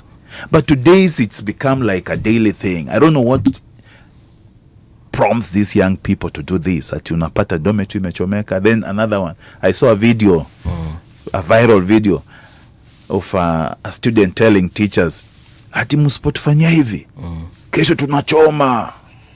Now, during our days, banongechapwa. Proper. Yes. We used to be disciplined and we were disciplined. All right. Yes. So this culture of goonism also comes with the lifestyle. Parents have become like ni kama wenzetu. Mimi with my kids, we are like friends, buddies. During our days, your father was your father, bwana. He will tell you nitakutandika and you listen, yeah? Na atakutandika by yes. It wasn't an empty threat. Yeah. My mom would slap me even with a collar. Unajua collar, that ile kiatu ya taya. Anakuchapa nao kofi bwana. You feel pain for the rest of the week. And you'll never repeat that mistake. But these days mtoto anakujibu bwana. It's becoming too much, you see. So unampatia time out. This is the leader to the current situation. But we are the one who bring up these children that way. You were brought up by parents who taught you discipline. Sisi tumelegeza kamba bwana. It is not as though these children have brought themselves up. In 2013, when Minister for Education then, the late Mutula Kilonzo announced that corporal punishment has been abolished, that's when things started going haywire. But if you look at this the young people, the goons of today, yes, are those who are in school during that period up to now, 2013 to 2012, 2013, 14. Now they have grown. They have become, because they never went through what we did. True. Me, I would never go to the streets to throw a stone at somebody because I remember what I used to go through. My mother would beat me. I have a scar here. I fought with a friend of mine when I think I was 7 years old, and he chapped me proper. Yeah. When I went home bleeding, instead of my mother administering first aid on me, she beat me proper before she did that. Yes. So that taught me not to be a bad person. Okay. So if that can be done, that we should train our children not to be bad people. Me, I have a son who is now in campus. I think he's 22 years now. Okay. I always sit with him. I talk to him like I would talk to a friend, and I'll tell him, this is, if you do this, it's bad. If you do this, it's good. You see? So try always to weigh what you do, always weigh what you say. And then I asked him, have you ever fought in school? He said, never. I've never. And I confirmed with the teachers in high school. He never fought with anyone. He was very disciplined. And that because of the way we relate. And parents, if you relate with your children, if you go to the house at midnight and you find your kids sleeping, then you should know that you are breeding people who are going to be dangerous in the country. Go home early, sit down with them, talk, be buddies, so that they learn from you. Tell them how you used to be beaten when you were a kid, and they will learn, and they'll know we need to be responsible to make a better Kenya. Very true. There's one other headline I'd like us to discuss here. Moment of truth for Uhuruto 7 trillion loans. We're just doing kahesabu hapa na siti kidogo, and we realized that when President Ruto became president, he became president in 2022. 2022 September up or thereabout, yeah.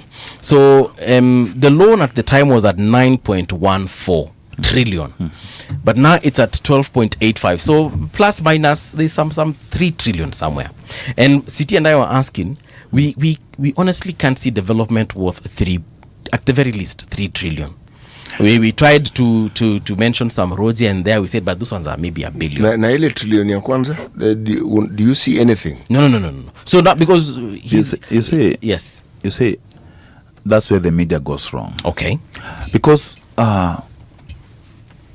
if the other day I was in the village. All right. And I went to Kakamega. I saw a number of projects being done by the national government. I could see military personnel at the stadium, at the hospital. This is Kakamega now? Yes, the new hospital that was started by the governor, former governor CS now Paranya. Yes. Now it's being completed at a tune of about 500 and something million shillings, okay? Then you go to the airstrip, Kakamega airstrip. That road that leads to that airstrip and the expansion of the airstrip, it's being done. You go to the stadium, Buhungu Stadium, the oldest stadium in Western. In fact, the most iconic. It's being done. So I think so many things are happening. Yes. If you look at this road, the Rironi Mau Summit. That's a masterpiece, you see? And it's being done at a speed of lightning. So that I was reading the dailies, and the Ken says projects that by June next year, that road will be done. Will be finished by up to Malaba. You see, these kind of things, we don't just say nothing is happening. Okay, under whose regime did the public debt skyrocket? It was during Uhuru's regime. Yes, it was. Yes. Yake alichukua ikiwa at 2.1 trillion. 2.1 akafikisha 9.3. You see, in a span of 10 years, 9.3. Sisi kama wa Kenya, we have to pay that. And I was listening to CS Mbadi. Yeah. The president is, as much as he wants to do development, he also needs to sort out the debt that his predecessors started, accrued. You see, una juggle.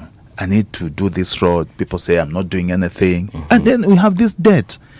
Now, in his regime, I think it went up by another 3 billion or 3 trillion, up to 12. You see? Who now? President Ruto? President Ruto's regime. Okay. Yeah, from 9.3 to 12 point something. inasema 12.8 hapa. 12.8, yeah. So that's about 3.5 trillion. You see? Now, the kind of development that I can see. Is it really worth 3.5 trillion? Actually, the question is valid, but let's ask ourselves, what sort of loans did the Uhuru government take? Were they concessional loans? Were they loans that Commercial gave you a more loans? return? Yes. The thing is, there were a number which were not just commercial, but they were short-term loans. To understand it, you need to understand that this government, this one here, The current one. yes, we use in excess of 70% of our revenue to pay debts. Correct. Just so that we understand. There are times it goes up to 8. There are times it has even hit 9 at some point or the other. Okay? So it means what we have to work with is 30% if we talk about 7. Yes. All right? Now you tell me, if you have a budget of, say, 4 trillion, right? And you know that 70% of that is going to debt. Yes. You are going to borrow. You have To be able to meet the budget obligation, you are going to borrow. And there is no government since independence that has found itself in a position where they have to borrow like this one here. Yes. Because one, there is no government that has had the population that this government has. Yes.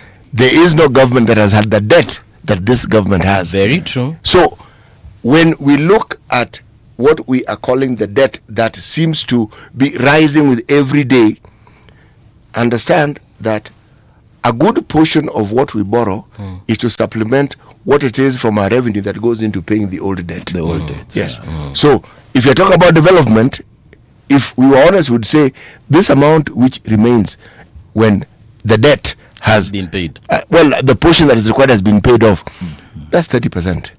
30%. So you ask yourself, what do you do with 30%? What can you do? Yes. Okay, you have recurrent expenditure, umalizana debt. You have the budget items that you need to meet, whether it is education, whether it is health, whether it is security, whatever it is. Now, that is a discussion that very many people don't want to have. They don't want to look and say, this is where we find ourselves. We focus on why is this government making wild promises, and by the way, they are making some really wild promises. And why is this government not able to do what it said it would do? Now, on that note, when we ask that question, we're not really looking for answers. Why I'm saying this is because how many things did this government say they were going to do that they haven't done? Very many. But how many did they say they were going to do which they have actually either done or are in the process of doing? So, City, what we're saying is basically, because we know where the money goes anyway, so we don't ask. Because we actually know where the money goes. If you want to look at the debt situation in this country honestly and truthfully, what then messes up this particular picture also is the opulence and the display of wealth that people within this government have done over time, whether it's in Harambes, whether it's people talking about what they have, and then the choppers. Oh God, the choppers. Okay? And the money is stashed overseas. Now that, unfortunately, it does not matter how you look at it, it paints a bad picture. Now, this is even worse when you mirror it against the poverty that we find in the country and the levels of poverty that keep increasing. So again, it's a balanced discussion, and you ask yourself, what needs to be done? That's why I remove the discussion from the national government and I take it to the county government. Because their equitable share, they get. It delays sometimes terribly, but they get it. What do they do with it? Because every individual in this country belongs to a county, and every county gets money. Yeah. What do they do with their money? You see, the things that I'm mentioning here, the kind of projects that I've mentioned, outlined, that the government is doing, are the things that politicians need to be doing, those on the side of the government. But I really feel sad for the president. when he over-relies on politicians who don't articulate issues to the masses. The people need to be told what the government has done. Like City is trying to explain, 70% of the revenue goes into paying debt, the old debt. Only 30% is there for development expenditure.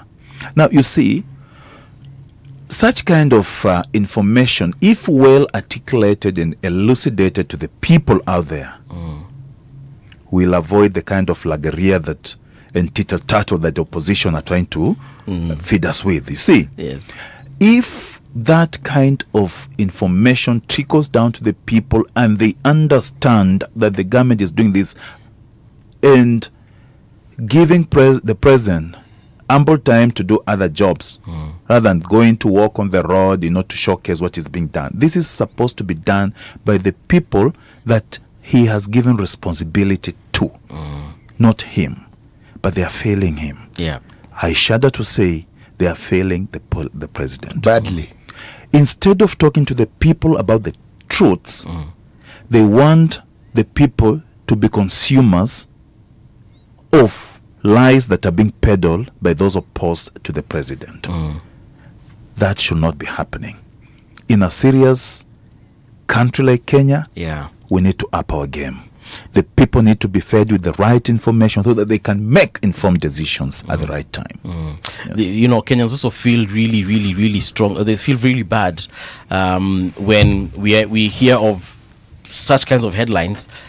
We know money's been lost. We know there's a lot of wastage. There's a lot of corruption. The opulence that we've just spoken about.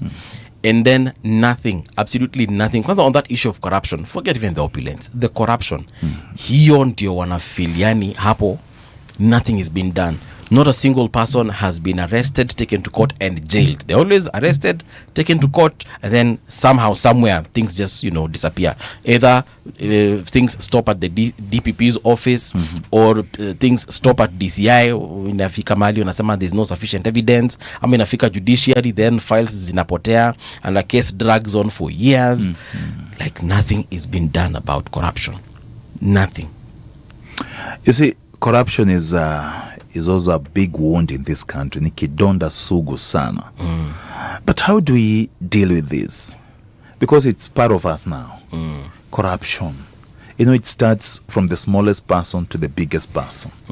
But the most affected are the small fish out down there. You find a cop who has just been given 50 shillings by a motorist, a matatu driver. Anakamatwa in a very dramatic scene. ESCC becomes so dramatic. Cameras wanangusha mama chini. Something you see, we need to be pragmatic. We need to be serious. You see, how do we deal with this corruption? Yes. Do we want to deal with it, Bona Italy? Do we really want to deal with our corruption? Should we go the China way? I was in China just the other day, and at the hotel where I was spending,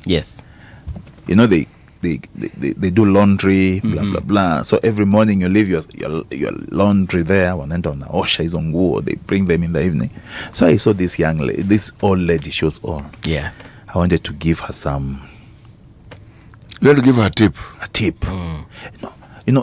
With that bad English. Yes. No. Akakata. No tip. No tip. Because they know the consequences. Yeah. If I give her that tip and then I report, she'll be hung. Yes. Corruption in China is punishable by death. That I know. Yes. They don't allow tips. They don't. Unless under difficult circumstances, amekubali tu shingo pande. Chini ya maji. But they will not. Okay. So if we have like 3 people being hung in public pale Uhuru Park, wengine wataacha. Bana will fear corruption. Bana we love life. We love life. So if you see 3 people being killed pale Uhuru Park, ama Central Park, because of embezzling corruption, funds, yes, Bana nobody will dare touch that thing. That dial will be very, very expensive for anyone, because life is precious. So I think we need to have harsh laws that can help us curb corruption, because it has become something that I think is our cup of tea, daily cup of tea. everyone talks about, oh, and you say, chai bana, ya macho bana. Even that ya macho is corruption. Actually, if you look at what we call the disparity, that the economic disparity we see in our country, and we look at something very unique, the class of individuals who seem to be financially wealthy or economically well-to-do in our country tend to be politicians.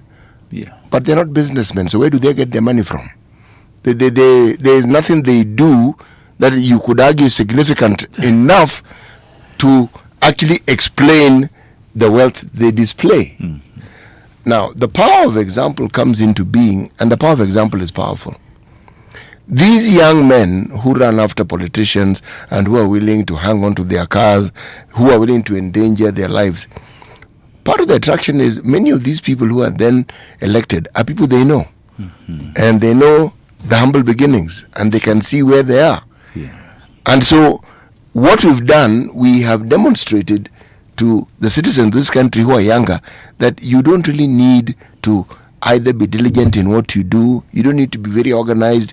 You can actually make money by doing very little, or by simply being in a position where you can receive bribes, or you can do deals, as we call them. Okay? Now, unfortunately, it is the norm. But it didn't become the norm overnight. The examples are set and people follow those examples. You are with a child in the car or your children, and you are stopped by a policeman, that is if you have a vehicle, and they listen to the discussion you're having with the policeman. If you give the policeman money, they see. They will not talk about it with you, but they'll talk about it among themselves. Yeah. It isn't as though we cannot reverse this process.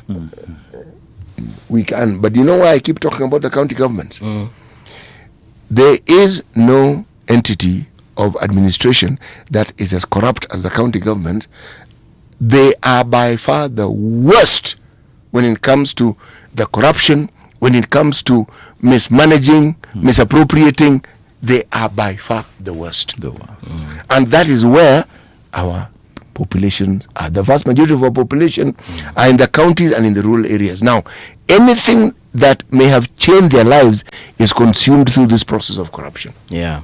Actually, you're right, because 6 days ago, China executed someone. He took over 2.2 billion yuan. Yes. In bribes. He was an official, like the way there's an official in Nairobi County. Bwana wa jamaa alinyongwa. Correct. 6 days ago. Actually 6 days ago. Na kuna mwingine the one before that one alinyongwa in 2024. So that's what I'm saying. If something like that happens here in Kenya, the public is called to witness, to turn out in large numbers to witness that someone is being executed because of corruption. My friend, even that conductor, that matatu driver, will not dare give a police officer 50 shillings or 100. I was driving on the highway, then I saw a matatu being stopped, you see. He just pretended to stop, and then he dropped something. Then I flashed the lights, so this cop saluted at me, but I knew what he was going to do. Then I think they have, I don't know, a magnet or I don't know if it's something. They just, that on that baton of theirs, anaguzisha chini, inashika, alafu anaitoa pole pole anaweka kwa mfuko. If something happens to anyone like what happens in China, Kenya will be good corrupt to go. Free. Yeah. We'll have zero tolerance in everything. Things will run smoothly. Okay. When Italy, Sifuna was relieved of his duties as SG in ODM. That is a statement as well as a question. Yeah. What? It is not as though there'll be a vacuum. There is no vacuum. They already have an SG. They do. Yes.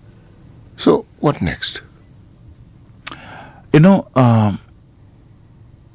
a political party is governed by its rules and regulations and policies and ideology. And it's also governed by the Political Parties Act of 2015. And it's not ODM that is the first party to do this, to make such kind of decisions. Even the ruling UDA party did when they removed their SG, Senator Cleophas Malala. There was no noise. Many parties, even the other day, this Wamunyoro party called DCP, they replaced their SG with Senator Medho. Yes, they did. No noise.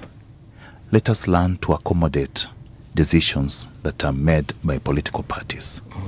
And you know, as politicians, there's always life after what you are. If your star has risen, keep it rising. Don't look back. Don't look back. It's like you'll never see a dog going to eat matapishi yake, sio? Ni kweli. So let it slide. That has happened. The PPDT has made its verdict, Yes. the judgment, and the register of political parties has ratified the decision by the party, the organs of the party. Because the challenge that, the issue that Senator Sifuna was raising in court is that the due process was not followed. Okay. But the court made a judgment that the decision was duly made by the organs of the party, and the register of political parties was bound to act. Okay. And he acted. Yeah. So let it slide. Life has to go on. A political party has to move on. Changes have always been done in clubs out there, you know, members clubs. You find the chairman being ousted, secretary being voted out, you see. And the club has never failed to operate. Nairobi club will continue working. United Kenya club, where he's a member, city. As a senior citizen, life has to go on. Let us try to accommodate decisions that are made, and let us focus on the better future of ourselves and the growth of our political lives. Yeah. Yes. The broad-based government that ODM got themselves into, or that they are members of, statement one. Statement two, ODM has a constituency. Yes. It has followers. How do they understand the broad-based government, and how is it beneficial to them? You see, the broad-based government, it's unfortunate that God had to take away a party leader before he actualized what he intended to do with this broad-based. Actually, this broad-based government, ODM, entered into this broad-based government on a gentleman's agreement basis. There is no document that concretizes this kind of arrangement. And now, going forward in 2027, the party has made it clear through the party leader, Dr. Oburu, that we are not going to field a presidential candidate for now, as we reorganize ourselves as a party after the demise of our leader, Yes. who was our presidential candidate in the previous elections. Yeah. Now, in the interim, we are going to support the current president in the spirit of the broad-based arrangement. Okay. But this one has to be done in a manner that will make ODM be part and parcel of the government. We have to sit down, negotiate, agree on what we should receive as ODM and what we should give to our partners as ODM. Okay. How are we going to benefit? We need to make it, to put it in black and white, that this is a coalition that is going into 2027 general election and will be deposited with the registrar of political parties. Okay. The other arrangement was never deposited to the registrar for political parties because it's not a coalition, it's not an agreement. It was a gentleman's agreement. Okay. But now the negotiations are going on, they are ongoing, they are talking. We will engage our partners, the UDA party. The UDA party will engage us, we'll visit each other, we'll do visitations to each other's party headquarters. Right. Learn how operations are done. Then see how we can have a concrete document that will be, that we can tell our members that this is what we have agreed. This is the percentage you are going to have, the stake you are going to have in the next government, so that people can understand. Because we have a huge following that is waiting for this kind of communication to reach out to them. I see everyone else campaigning for 2032, and I know 2032 kombali kidogo because we are yet even to get into 27, but we are seeing Farouk Kibet campaigning for Wetangula in the Western region, asking for the Western region to really support the government and the President Ruto, actually, the incumbent, towards next year, so that they can support him in 2032. On the other hand, we're also seeing another side supporting Kindiki also to be the flag bearer in 2032. I'm not seeing that from the ODM side, yet you're part of the broad-based government. ODM haijisikii na presidency going forward ama? You see, if we decided that we should have a candidate in 2027, we can. But we decided, let's shelve this for now. Okay. Because in the spirit of the broad-based government and the relationship that we have with the president, and that the president has with our party, being a former founder member of the party, we can support him.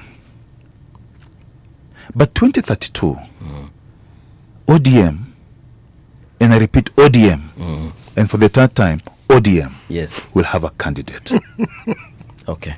for the presidency. This is just the beginning and not the end. Yes. All right. Amesema this is just the beginning and not the end. Philip, we've come to the end of the show. Last words as we say kwaheri to this segment. What I want to say is that we need to be a civilized society. Let's look at the good that the government is doing. 80% good, and that 20% we work on it and say, going into 2027, this is what the president and his administration need to do to right the wrongs in the 20%. The culture of goonism needs to stop. Insecurity needs to be to stop. We need to have a secure nation. I want to noctambulate in the city of Nairobi up to past midnight without fear of being attacked, of my phone being taken away from me. We need to have a safe city. Let us not be like South Africa that hates people. Kenya is very accommodating, by the way. Kenya is very accommodating. Let's have that spirit of accommodation within ourselves as Kenyans, not just to foreigners alone. We also need to accommodate other communities. You know, there are communities that feel like they are big, others are small, but we are all equal. We are all equal because in terms of resources, in terms of ability, in terms of everything, we are equal. Kenya needs to unite. Kenya needs to move forward. Even as we go into the general election in 2027, we need to know that there will be the government and there will be the opposition. Let us embrace that. And let us accommodate all that. Julius, before I let you go, Julius is asking, hii maneno ya party leader yenyu kusema tukuwe na benevolent dictator, what's the idea behind it? You know, I don't think, you know, as a seasoned politician, he knows why he said that. A benevolent dictator doesn't mean that unaua watu. A benevolent dictator, like what is happening in other countries. If you go to Rwanda, there's so much that is happening in Rwanda. But the people in Rwanda respect the law because they've been made to be respecters of the law, the rule of law. Development inafanyika, and at the same time you have to respect the authority. In China, that's what happens. You'll never find the people of China. A Chinese will never discuss President Xi Jinping in public. Maybe they do it in their houses. Quietly in the bathroom. You mention his name to yourself. But there's a lot that is happening in China. China in 1979, when I was being born, was nothing. But within 45 years, China has become something and is the leader in the manufacturing world because of resilience, determination, and hard work. We can adopt the three and make Kenya better than we are today. All right. Ushasema Philip. That's where we come to a close. Thank you so much. Na usipotee sana. Asante. Hiyo maji unakunywa, ukuje tunaona unanunua, ndio pia sisi tukainunue. Mimi nakunywa maji ya tap. Unakunywa maji ya tap? By the way, we need to have safe water, clean water in this country. Yes, we do. If you go abroad, city, you go to a hotel, you're told, water is clean, just tap water is clean. Yeah. I think the only city in this country the only town that has clean water is Eldoret. Why can't it be done across the country? Okay. So that tusisumbukane tunanunua maji ya chupa, maji 1 liter unanunua na 150 shillings when you can have it just by turning on the tap in the house. Yeah. Yes. And you pay what? A few cents. Yes. All right. Here's the news with Winnie Maganga.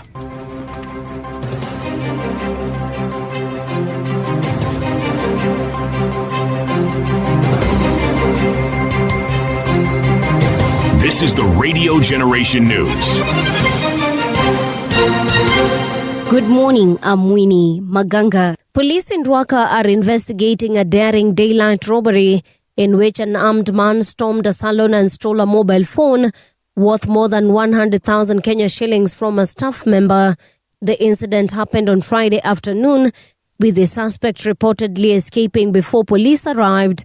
The robbery has raised fresh concerns over rising insecurity in Nairobi and its outskirts, with residents questioning the growing boldness of armed gangs operating in busy areas while evading arrests. 2 artisanal miners have died after gold mine collapsed in Nyandiwa village, Gem constituency, Siaya County.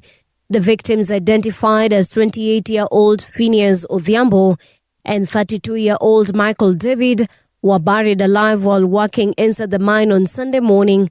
Police and emergency teams are investigating the incident. Tulisikia sauti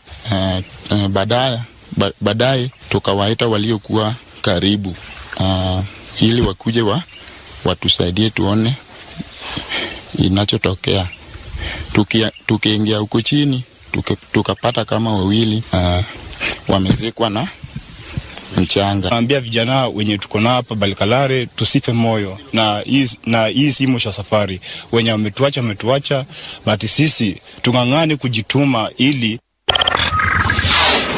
Deputy President Kithure Kindiki is urging Mount Kenya residents to support President William Ruto's re-election in 2027. Speaking during a tour of Meru County on Sunday, Kindiki said backing President William Ruto for a second term will give the region a better chance of producing Kenya's next president in the future. He also called on residents to remain united and avoid supporting rival political camps. Sisi kama community ya area hii hatuna budi, lazima tupigie Rais William Ruto kura, kwa sababu kupigia Rais William kura next year ni kunipigia mimi. Si namna hiyo? It's as simple as that. Mtu asiwadanganye. Mtu ule anasema tusipigie Rais Ruto ni mimi anataka nisipate. So we must vote for William Ruto, and voting for William Ruto will be voting for ourselves. Jubilee party leaders in Kisii are accusing the Kenya Kwanza government of failing to address rising insecurity and political violence across the country. Speaking after clashes in the Keumbu area, the leaders, led by former Education Cabinet Secretary Ezekiel Machogu, urged the government to stop shifting blame and focus on protecting lives and property. They echoed calls by Jubilee Deputy Party Leader Fred Matiang'i, who has warned that the growing insecurity is driving away investors and hurting the economy. Serikali imewaachilia wale vijana ambao wanahusika, wale ambao wanapanga hii maneno, wale financiers. Hatujaona hatua ambayo inachukuliwa na serikali. Tunasema hata siasa yetu ambayo tutafanya katika hapa Usi na Kenya kwa jumla, tutafanya siasa ya amani. Tuachie serikali wafanye investigation. Sasa kitu cha muhimu ni kuwa ni kuwa pamoja, tuwe na unity kama Wakisii. Tusije tukachukua sheria kwa mikononi mwetu, lakini tuache serikali ifanye kazi yake. And we're here to preach peace, unity of purpose. The United States launched fresh airstrikes on Iran on Sunday, with Iranian state media reporting 1 person killed and 4 others injured in the southwest of the country. In response, Iran's Revolutionary Guard Corps said it had targeted U.S. military bases in Kuwait, Jordan and Bahrain. The latest attacks has raised fears over the future of temporary U.S.-Iran agreement signed in June and increased tensions in the Middle East. And that's the truth on Radio Generation. Good morning, I'm Winnie Maganga.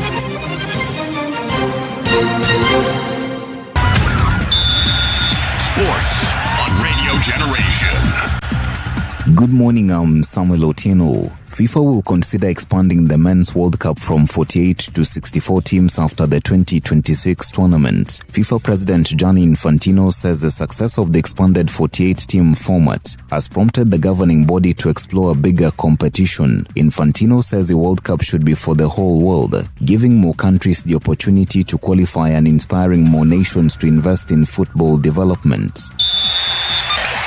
Senegal have sacked manager Pape Thiaw in the aftermath of the country's exit at the last 32 stage of the 2026 World Cup. The Teranga Lions, who had been managed by Thiaw since December 2024, were beaten by France and Norway in their opening 2 group games. They thrashed Iraq 5-0 to qualify for the knockout stages by taking the final spot of the best-placed teams to finish third in their group. Senegal led Belgium 2-0 in their last 32 tie, but conceded 2 late goals and a penalty in extra time as they were dramatically beaten 3-2. And that's your sports update on Radio Generation. Good morning, I'm Samuel Otieno. Sports on Radio Generation.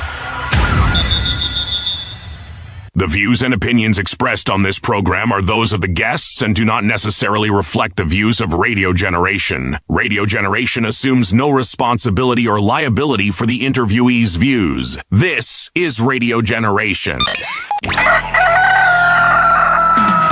In the beginning, there was morning radio. But now there is Radio Generation's The People's Breakfast, curious and bold, getting facts from the shadows. That's what it is. Now, as the city wakes and secrets stir, a bright new voice shines. The People's Breakfast, your morning, your voice, your journey. Good morning. Good morning, my neighbor. Welcome to the home of hard truths and bold insights, Radio Generation. Good morning. How are you doing? Radio Generation, it is on the People's Breakfast. That's where you are. Siti mbona umecheka? Mbona umecheka? Tunaangana lugha wenyewe. Todo yote because of why? You know, napendanga wakikuyu wenyewe. Because if you find those old men your age, wa ushago, forget when you wamekuwa hapa Nairobi na wamechangamka. Kizungu ni mingi. Let me tell you because of why. One thing I understood. Na utaambiwa, nakitaka kucontinue the sentence nakwambia furthermore. Furthermore, as a matter of fact. Moreover. Moreover, yes. Because of why. Yes. Totally me because I can't. You know, when somebody understands and loves the language and speaks in it. Yes. Hiyo ni kitu kizuri bana. Kama kuna watu wanakuanga wamejichocha. Nyinyi Wajaluo. Na hao. Wagiku. And then the thing ambayo natutega Kiswahili, God Almighty. You will never find Kiswahili na inawatega. You will never find a Kamba struggling with English. If it can't, it can't. What do you struggle with? With nothing. Bwana, I've gone to funerals, weddings where these folks are. And we atunganganangi. Kama ujui Kikamba, Kizungu, utaongea tu Kikamba. Utapatiwa microphone and you will salimia people with one Swahili word. Habari yenu nzuri. Haya keni nena Kikamba nundi si Kizungu. Meaning, I will speak in Kamba because even in Kizungu, bwana, I don't get, man. And they will go straight into the conversation. Now me, I do the opposite. Yes. When I'm in Ukambani, because my Kamba is neither here nor there. I can communicate, but in a large crowd, Kikamba yangu inenanga na upepo. Kweli? Mimi nawasalimianga na Kikamba, then I tell them mnikubalie tu niongee Kiswahili. Tafadhali. Because I don't want to struggle to communicate. I am here to communicate. I am not here to show prowess in the Kamba language, which I know I don't have. And you know there, because of the folks who have lived in Ukambani, they understand Kiswahili. Like, I mean, sorry, Kikamba vizuri. Wako na ile mpaka msamiati. So I will not pretend you don't fall into that category. No. Nitasema kitu mtu aniangalie hivi. Ama cheke. So to avoid that moment, let me just stick to Kiswahili. Na nakuruhusu. Sasa kwani wako na option? See, I'm the one who's been given the microphone to do my thing. They don't have an option. But it's like I said, napedaga Wakikuyu kunakwaga wazuri tena sana. Have you ever had an opportunity? Yes. To not only speak the language, but say for instance to interpret for a preacher? Have you ever had? No. Sijai kuwa mkalimani. I've never been a translator. Because if I were to become one, I think I'd do well. I'd probably score a 75 to 80 thereabout. You'd do very well, especially if it's Kiswahili, English, Kiswahili. You'd do very well. You know, this is the funny thing. When I'm speaking to my mother in the house in Kamba, tutaelewana vizuri sana. I'll even, do the thing. But when it comes to my grandmother, for some strange reason, that language just refuses. I've never understood. I don't know, maybe it's the anxiety of I'm speaking to my grandmother. Why are you anxious? I don't know. Sijaielewa. Na venye mimi ni mzee. Hiyo ni homework kujipatia. Niko karibu kuwa na nywele ya white. Haya, it is now 15 minutes past 8 o'clock. Wacha nisalimie watu watatu kabla tuingie into the conversation around this hour. There is Mathias Ndeta. How are you doing? Alex Gioko, habari yako? Kuna mtu amesema IK9225, hiyo ndio jina yake. Asante tena sana. Alafu kuna nani mwingine? DK, habari yako? Hope everything is fantastic on your end. Like we said, today we are hosting in this hour Honorable Jeremiah Kioni. Now, Jeremiah Kioni is the Jubilee Deputy Party Leader. And the last time he was here, he said that he will come and tell us a few things, especially about SACCOs, before we get into the other political conversation. However, even before we start any other conversation with him, we'd like him to tell us what he thinks about our methali for the day. Mheshimiwa, good morning. Welcome to Radio Generation. Asante sana. Na tena tunashukuru Mwenyezi Mungu, he's kept us through the weekend and we are here. Yes. To talk about why we should be together in cooperatives or why we should go different ways. Okay. And united opposition is also a form of cooperative. Yes, it is actually. But a cooperative without any principles. Not principles in the name of individuals. Let me put it, cooperatives without rules. Principales. Principales. Let's talk about a free-for-all. Yes. A free-for-all, yes. Mpe medali alafu. Yes, our proverbs for the whole of this week will be from the Republic of Benin. Benin is an interesting country in that it represented one of the oldest empires and civilizations that one finds in West Africa. But I will tell you more about that as the week moves along. Okay. A child once scalded by fire gets scared of ashes. And once scared of ashes is careful not to get into trouble. Very true. Kwa hivyo yes, that is an excellent interpretation. Yes, it's important. It becomes more cautious. You become more deliberate in life. And you also take advice when it's given to you, kwa sababu kabla uchomeke na moto lazima wazazi watakuwa wamekwambia utachomeka. And that's where we are. I think it's a good one. Thank you so much. Yeah. Republic of Benin. Where were you, Mwesh, over the weekend? Hapa na pale, pirika. I wanted to be somewhere near Nyandarua. But I decided to stay away. Why? Because I thought there would be more disorder than order within the county. You could tell from the statements that have been issued that the political happenings within Nyandarua were not going to be very, very useful to us. And because you could tell that the sloganeering and the swearing that was going on, you are likely to get in confrontation. It happened at Nyahururu, it happened at Olkalau. Goons are laning, they're having their day, they have their time of the arrive of time. Or a moment of perhaps of importance within Nyandarua. It's unfortunate, and I don't expect it to be any different throughout this week. Yeah. Because as a country, we seem to have resigned to goonism. And but it also presents us with an opportunity as Kenyans to make up our minds as to what are we looking for. But even before we go there, it is important to condemn that culture. To lose this country does not require much. Yeah. To keep it going requires more from us, readers, than we are doing. And one of the things I think is that we must stop talking in riddles. We need to tell Kenyans the way it is so that they are also able to make up their minds in good time and decide which direction do they want to go. But if we allow ourselves to keep talking in riddles, having optics that are not making meaning, we will confuse Kenyans, and Kenyans will then be taken not just for a ride, but the wrong ride, and will be left in the hands of goons. Yeah. I've said this before, I want to say it again here, that for 4 years, we were playing that game of opposing the government, chasing it loud, oversighting and criticizing it. We were also in the time of sloganeering, because that is the work of opposition, competing for sound bites and those kind of things. We are now in the final year where we are no longer talking about opposing or opposition.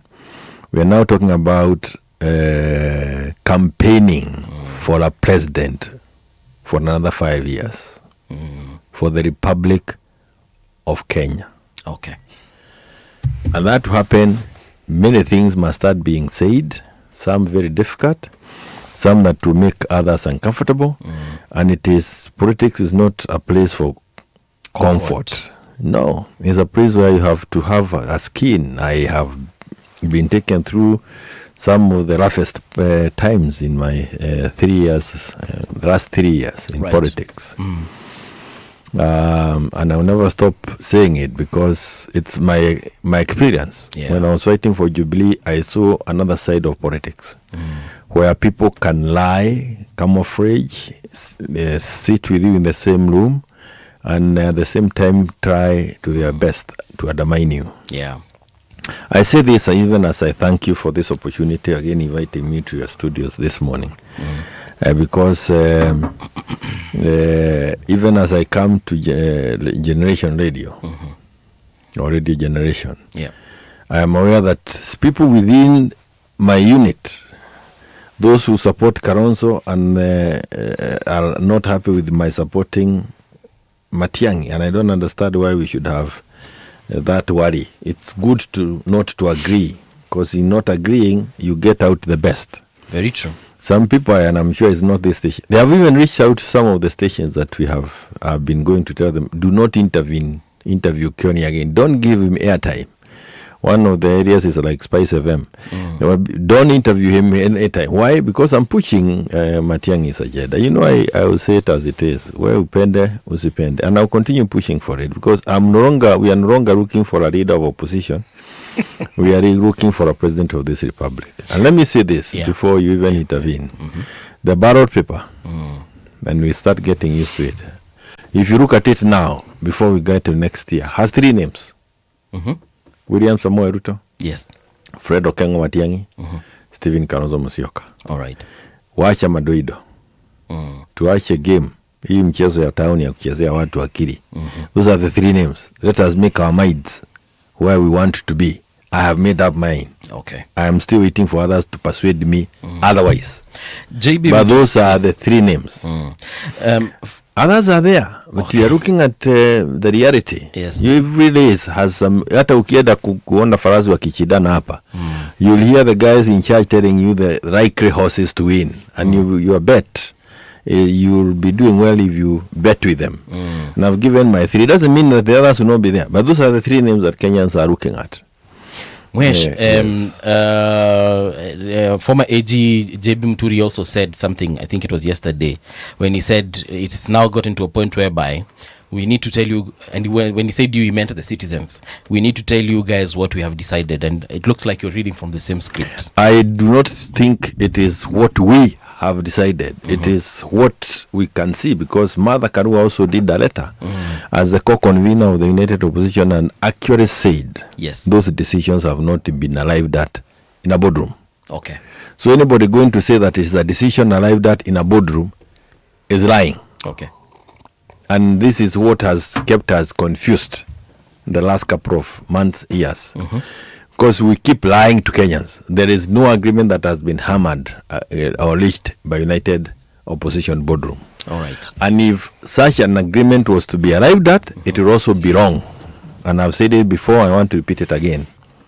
An agreement that does not have Kenyans at the center of that debate is going to be disobeyed by Kenyans. Na Wakenya wachugeni, hawa Wakenya mnaona sio wajinga. You, I will say you, and I know it is not you. Okay. You told us what to do 2022. We disagreed with you. You did it. We are now in hot soup.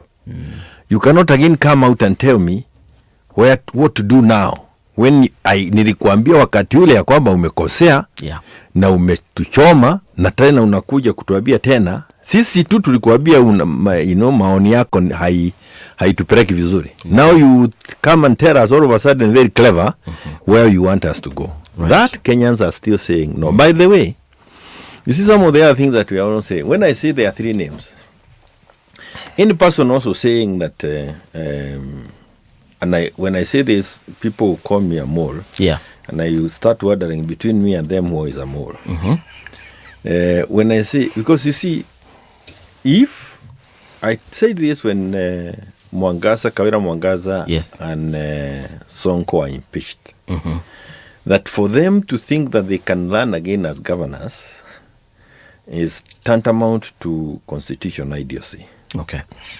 And I wait to be proved wrong by either the Supreme Court or any other institution or even any lawyer. But I can't listen to any other lawyer. I'll be waiting to hear the direction that we are given by the Supreme Court. Yes. If Kenyans were to then understand that's where we are with any form of impeachment, then you'll see why I'm saying three names. Okay. And then you'll understand why I admire Gachagua's clarity of mind. If you have also the ability to see beyond what he is telling you. Right. Because he has been keen on 100 members of parliament. And keen on supporting a presidential candidate. Yes. Not for campaigning to be one.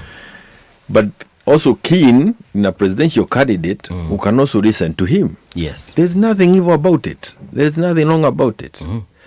That's another difference that is between me and him. Me, I want a presidential candidate who can sit and tell us this is the way we want to go. Si mtu anabebewa akili. Ni mtu atasema tunataka kwenda hivi na we go, because that is how you win wars. That's how you turn around countries. That's how you deal with goons.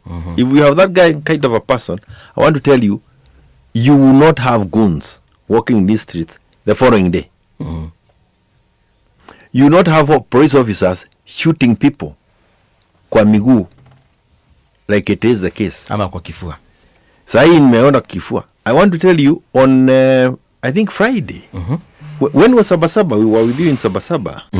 That was Monday last week. It was on Tuesday last week. Yes, I think Tuesday last week.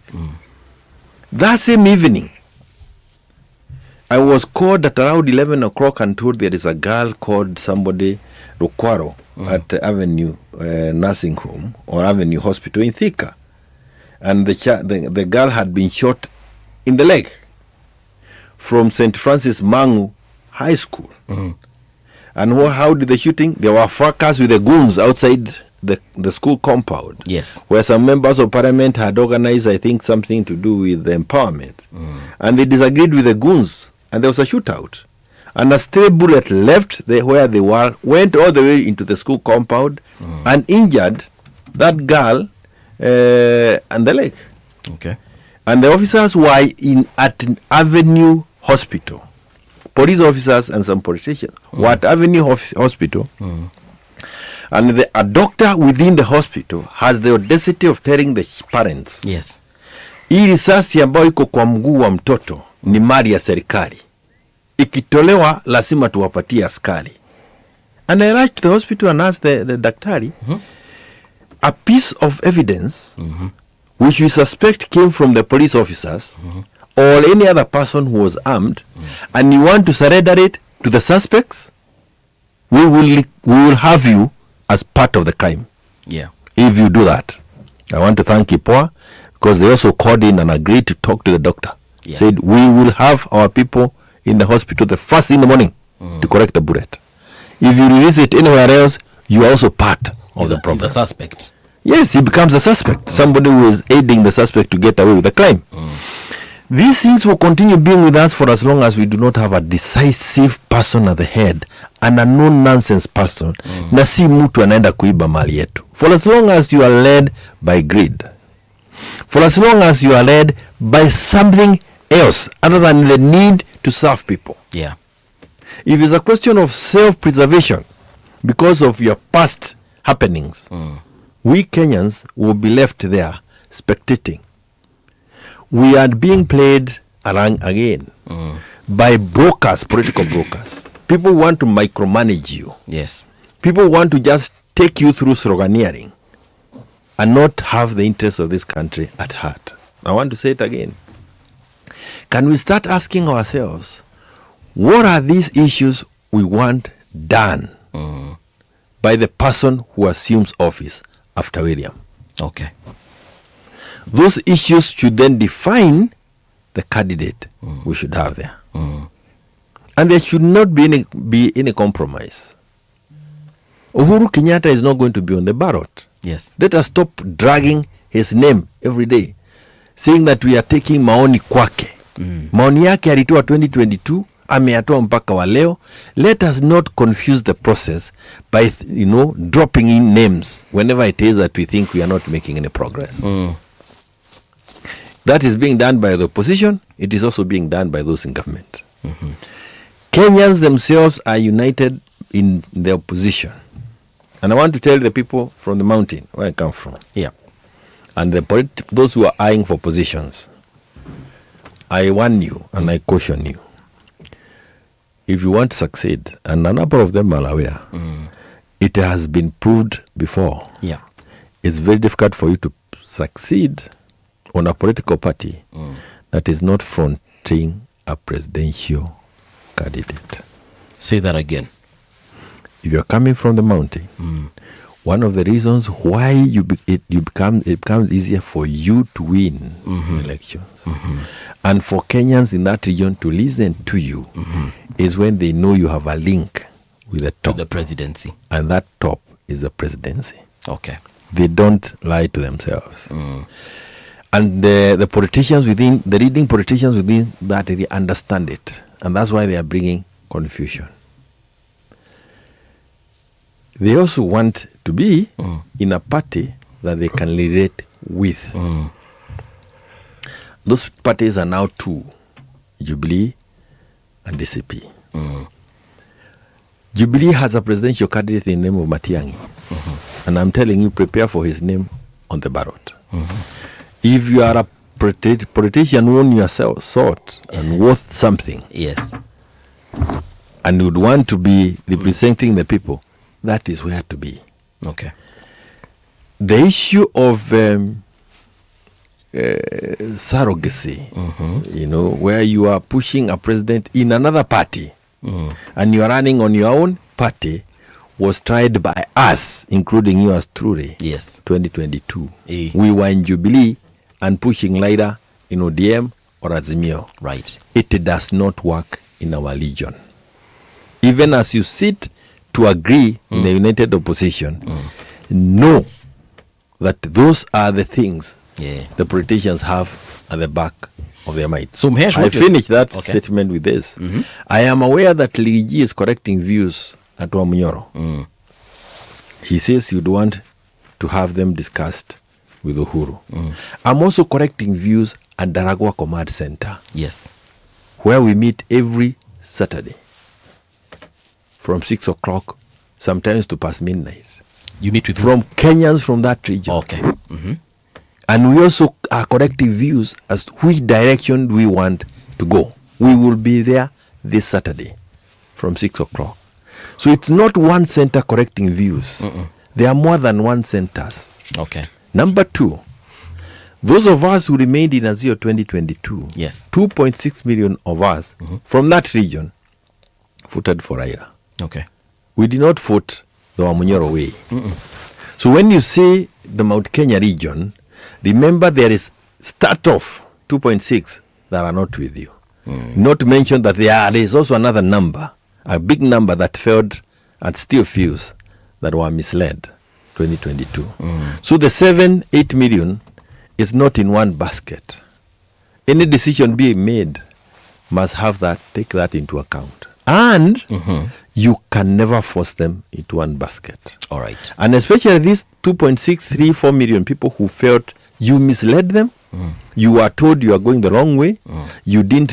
Why would you think all of a sudden that they have woken up and seen leadership qualities in you when they were not there? And I'm not talking about Ligiji, I'm talking about even the members of parliament, members of senate, members of the county government who campaigned that way. And we are all suffering. So that you don't, nobody takes it, I'm talking about Ligiji. No, it's not him. I'm talking about a process. Okay. A system, a phenomenon, a scenario that we find ourselves in. Right. And that is why we now have that command center where we are also engaging. While the others call themselves Kirebe, since we call it Kuiturura. You don't know whether you understand that Kikuyu. Kuiturura is sema ikutoke. And they are coming na wanajisema inawatoka. Because they don't want to be taken for a ride like it happened before, or it's been happening, and you think mtu moja akisema wengine wamesema. You saw Ligiji take on Leader Mwananchi. Yes. Which to me is totally uncalled for. This space is for of us. It's completely uncalled for. In our religion, we must stop insulting or demeaning thinking of others very lowly like they have no ideas. Mweshi niko na swali. Kwa hivyo mimi nataka kusema hivi nikimaliza kanachemka vizuri. Hii inachemka mzuri, but it is also time to call it and spade a spade. And I want to tell you again, yes, every household in Mount Kenya region benefited from the policies that were pushed by Fred Okeyo Matiang'i, especially in education. And that is where they are. If you are looking for leadership in that region, ebu anze kufungua macho yako. Utaachwa kwa mataa vile tuliachwa kwa mataa 2022. I say no more on that topic. I'm still on the topic because you have said, so it's a two question in one. Number one, you have said that ballot will have at the very least 3 names, and Kenyans will need to consider these 3. You've said President Ruto, Honorable Matiang'i, and then Honorable Kalonzo. So are you saying that Jubilee is in this for the sake of being in the united opposition, but then they have decided whatever you guys decide, sisi tuko? That's number one. And then number 2, for the folks who were in UDA, for example, and now they have seen the light, and I'm putting the light in quotes, and have decided to leave UDA, like we have Honorable Nyoro of Kiharu, we have Honorable Irungu Kangata, Governor of Murang'a. How sasa wameona the light na wameamua kukuja huu pande mwingine? Are you saying that they are welcomed but they are not welcome? What are we saying about them? 2 things, and that is a hypocrisy that we must avoid. There is this leader of which party in the UK who resigned yesterday? Keir Starmer? No. Another one. Farage. Yes, Farage. Nigel Farage. The Brexit guy. Who is leading a real revolution in Europe. And when he felt that his red line has been crossed by the government of the day, even when they were not in the same party, he resigned as a member of parliament to go and lead his revolution from outside parliament and him to come back. Yes. That is yesterday. Raila did this back in the 90s. Yes, he did. He resigned, went back to the people, and came back with a fresh mandate. With a fresh mandate. Those who are saying have left UDA, resign. If you are men enough, resign. You cannot come to Olkalau and tell Kenyans from Olkalau musikure pesa ya UDA na wewe huko kwa mchahara ya UDA. Bona mnatuona mafaras kiasi. Swali poa hiyo. So even Kangata and the others resign from UDA, join the parties that you are saying and you are campaigning for, then we believe that you believe in something. These people were in parties, members of parliament who are in parliament. Yes. Under different parties, and have continued to champion the ideologies of other parties, including pretending to be holding offices in those parties, are the ones responsible for the confusion, including the ability of the system of the day to bring goons on us, because we have no clarity. We are now swimming in confusion. We do not even know how to deal with this goonism, because some of them within UDA are also carrying goons with them to these functions. Okay. Whether they're in the opposition or in government. So we are actually responsible for the mess that we find ourselves in. But if there was clarity in our minds, just like there is clarity in Gachagwa's mind that he wants 100 members of parliament come 2027. If that clarity was to be taken to every part or every shade of the campaigning that we are having, we will not be maintaining goons. Okay. In fact, whoever it is that is responsible for goons, whether within government or outside, will not be able to have that kind of a scenario. So the question you're asking, yes, of individuals I respect, yes, in the name of Kangata, yes, Kangata, and the name of Didi Nyoro, yes, there is no, they cannot continue confusing us also. Kama ni wanaume kweli na wanaelewa siasa and they believe in what they have been preaching, let them step out. Come out. Let us read the opposition with clarity. Lakini huwezi kula mchahara jioni, usiku, kila kitu iko kwa UDA, alafu unakuja kutuambia tena mambo ya UDA ati ume step out. Because if it's leadership that we want to entrust with you now, how can we do it? You will continue holding us at ransom until the last minute when making decision becomes impossible because we have no time. For example, if you want to pick a deputy president for Fred Matiang'i, yes, if he ever tries to pick outside Jubilee, that becomes a constitutional issue, becomes a legal issue, because you are picking a person for another party. Okay. And then that you have introduced confusion or delay in the Kenyans making up their minds. But if he also is clear and picks a candidate within Jubilee, that's the clarity that we want now. So that then you know we are campaigning for this unit and this unit. Those things, tumekuwa watu, when you saw people fighting me in Jubilee and promoting me to become the DPL, it's because I said those things, perhaps too early. I've also said many things now too early, and there are people who are going to fight me, them fighting. But you cannot continue with this kind of lack of foresight. Hauoni pahali tunaenda na tukisema pahali tunaenda tunaingia kwa giza, wengine wanaanza kusema Spice, don't call Kioni kwa station. Why? Me, I don't want to be part of conning Kenyans. Okay. No, we con Kenyans again, we will get ourselves in trouble. If we have clarity in what we want to do and go that direction, I want to tell you, some will even be able to deal with the message that we are being put in by the people who are in government. We are helping them confuse Kenyans the more. Paka wanatuletea meli huko Dodori. All Kalau. Hizo meli zinawasaidia? Si hata unajua meli nayo unajua ni za public vehicle, hata wewe ukuje upande uende uone bali utatoka uende bali ingine. Ya wewe tabia Kenya pia uone. Yaani uone vile jamaa tunachukuliwa. I tell you it's amazing. Yes.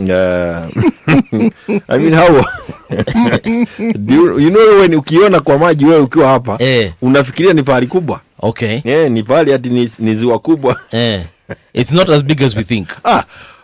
This is a water pan. It's not even a lake or a dam. It's a water pan. Alright. Unajua zile zinatumiwa na watu kufanya irrigation ya samaki kidogo, samaki 50. Yes. That's why you have a boat. A ship. I don't know whether it's a yacht. Yeah. I mean, those things were being done by Uhuru's Jubilee government. We did the dissertation of those dams or water pans. Okay. It's a project that was there from Kibaki. It was pushed by Uhuru, Jubilee. I don't know whether it is. I think I saw 1 or 2 in our region. I think it's good to own up in Daragwa. Yes. Also being carried out. More, of course, was stored. Including one that is right outside my own farm, Uko Nyandarua and Daragwa. Okay. But these are water pans that are meant for small-scale irrigation, cows and such things. Si ati mambo. Alafu huku tuku ukienda kule, pale ile water pan kidogo, pale ng'ombe wanakunywa maji. Umeweka hii gataro tena hapo. Hata pale ya ng'ombe kuweka mdomo hakuna. Lakini maajabu, we in the opposition are that kind of mediocrity because we are also running our affairs in a mediocritic manner. And I must thank those in the opposition, United Group, who have also had the patience. I don't have that kind of patience myself. I mean, I was telling Fred the other day, I must commend you. If this is what you've been putting up with for the last number of months since you came back, you have something else I didn't know. But I'm also encouraging you to step out. Move it. Nobody is nobody is going to move it, and that's why I'm saying let us know today. We have 3 names. Right. That's the starting point. 3 names on the ballot. Then we can, if they are able to agree one of them, or that's okay. But let's start with those 3. Clear. Have your mind. Look at the ballot with 3 names. Make up your minds which of the 3 names do you want. Right. If we cannot agree between Matiang'i and Fred, let's also prepare for it. Okay. And then if that happens, I can assure you we have a runoff in this country. There will not be a 50+1. If we have 3 candidates. If we have 3 candidates, there will be a runoff, given the effort to which Kenyans have rejected the government of the day. And that is still another method of choosing one presidential candidate within the opposition. But when you are doing that, this is the other danger. If then members of parliament have been sacrificed and donated to a person who is outside there, running government from outside parliament, then whoever becomes president is another thing that we get ourselves immediately into one term slogan again next year, September. Months within election. But we can make it. Yes. And we will make it. Ikitu. Ikitu hawa tunaangusha first time. Turudi kwa Mheshimiwa Kang'ata, because former DP Rigathi Gachagua did say that he should keep off all Kalau politics for now, because he doesn't seem to understand the region and so many other words I'm forgetting that he used. But natumia jina kiherehere. I don't know si kiherehere ni Kiswahili ama ni Kikuyu. Ni kiherehere. Ni Kiswahili. Ni Kiswahili? Kiherehere. Kiherehere ni mtu ambaye ni kimbelembele. Oh my Jesus Christ. Yes, mtu ambaye anajiingiza kwa mambo ambayo haimhusu. He should not come in a hurry. Yes.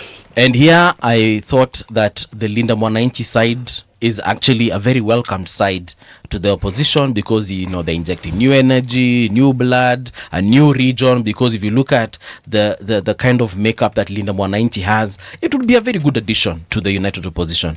But it seems like that's not the case. Or am I misreading, or is it just one person's thoughts that were being exhibited last week? Certainly, us within the Daragwa Jubilee Command Center, don't share in those sentiments. All right. And in fact, our SG, our Secretary General Jubilee Party, went ahead to say that Leader Mwananchi is actually welcome, even to do campaigns within our Kalau. Yes. If for nobody else, to do campaigns for Jubilee Party. And again, we are where we are in our Kalau because of trying to bully one another. Yes. And I have my private views about what we should be doing or should not be doing also as Jubilee within our Kalau. Yes. I choose not to share them now. But to say that to badmouth Leader Mwananchi is completely unwelcome to those of us within the opposition. Yes. Leader Mwananchi is a grouping, and I have said these are groupings, these movements are very good in mobilizing and keeping people within the opposition understanding that there is need to have a different regime come elections day. Yes. So to badmouth it, and it is a grouping that seems to have excited the young people more, it's not a good thing.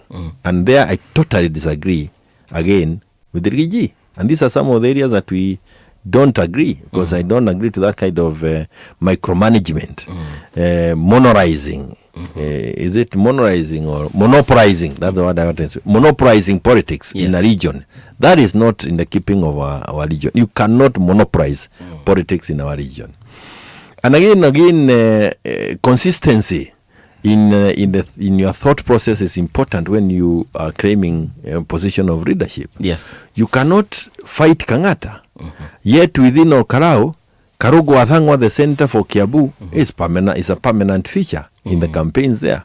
There are very many members who are with DCP from outside Olkarau, who are permanently campaigning within that region.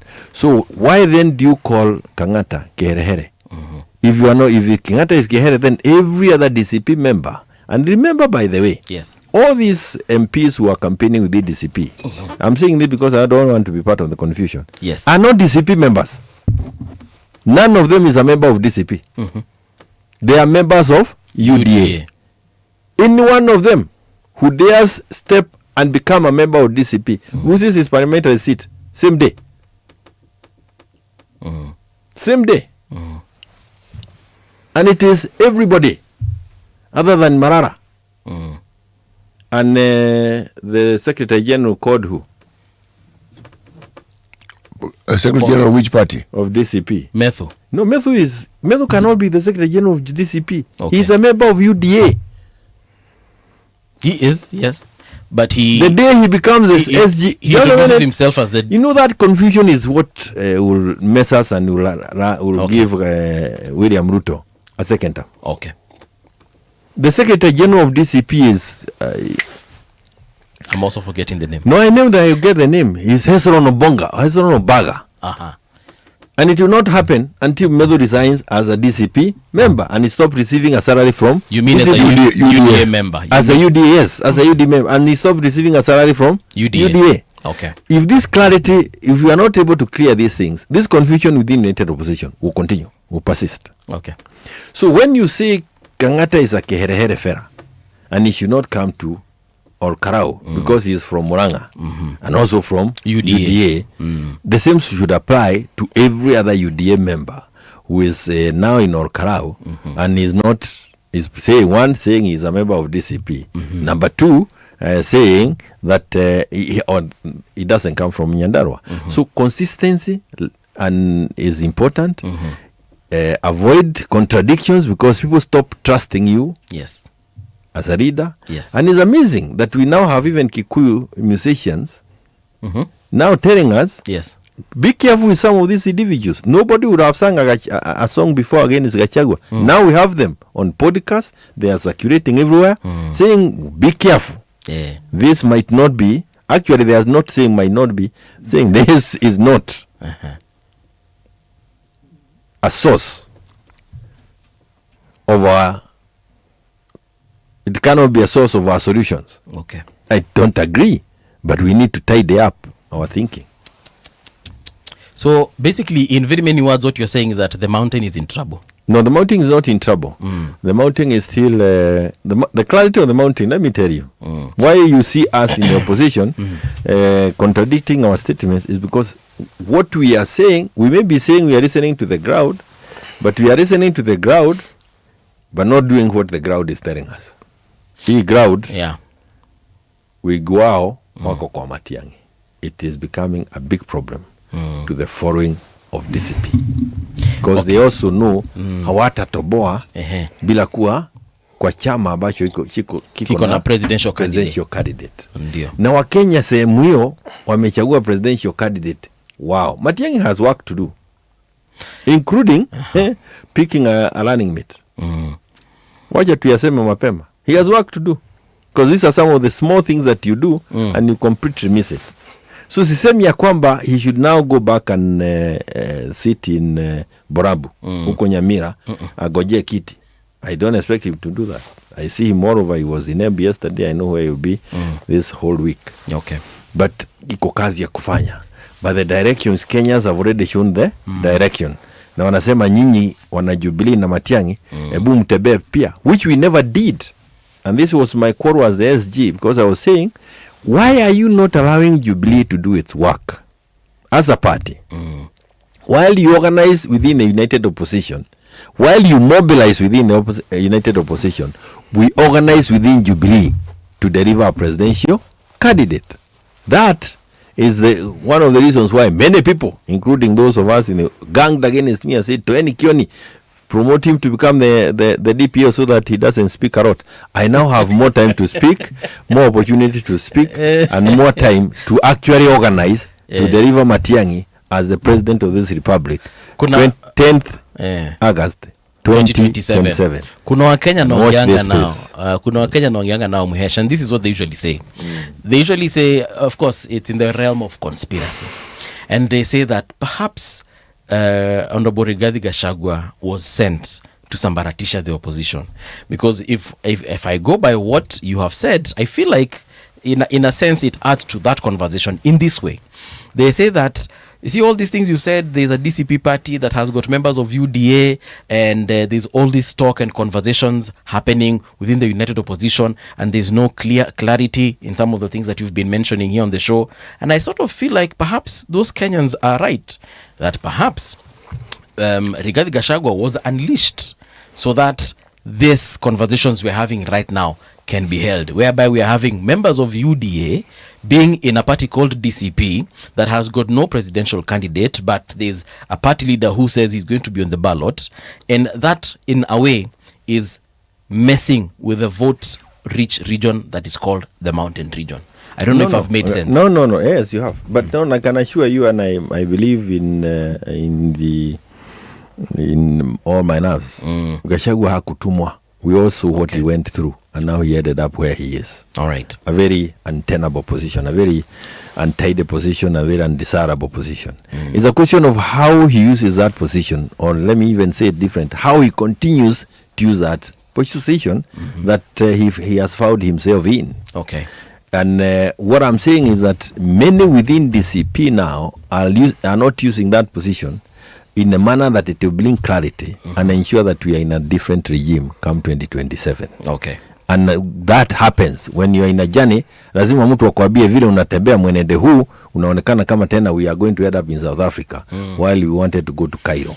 And that is the way we are. We found ourselves at a crossroad, but I think we took a wrong turn. Okay. And I can mention this. I said this when I was attending those united opposition meetings.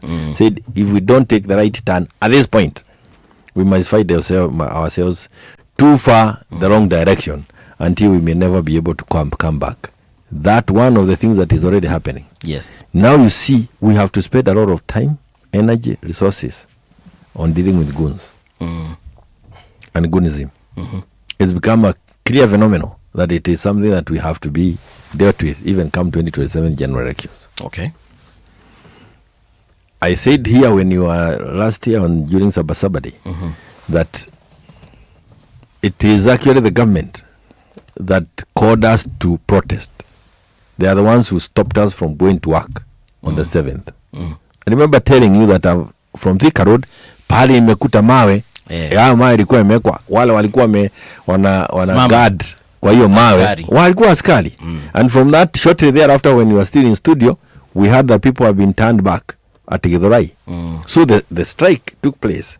Not because the people who were alleged to have taken the letter to protest were out in the street, but because askaris wao ndio walitagulia kwa barabara na wakasuia sisi twende kwa ofisi. Not by mistake. It's a rehearsal of how are we going to manage the election day come 2027. So the government is very keen on playing out all these scenarios and rehearsing them out. We in the opposition are really swimming in confusion and even giving them scenarios and opportunities for them to try out goons on us like they will come 2027. Some of these things can be avoided if we sit with clarity in our minds. The clarity that I was seeing with Gachagua as to his desire to just have members of parliament and have a president whom he can control. The mountain, and it is not a crime to do that, has often done very well when it had one candidate it was supporting in its region. Historically, one can see it.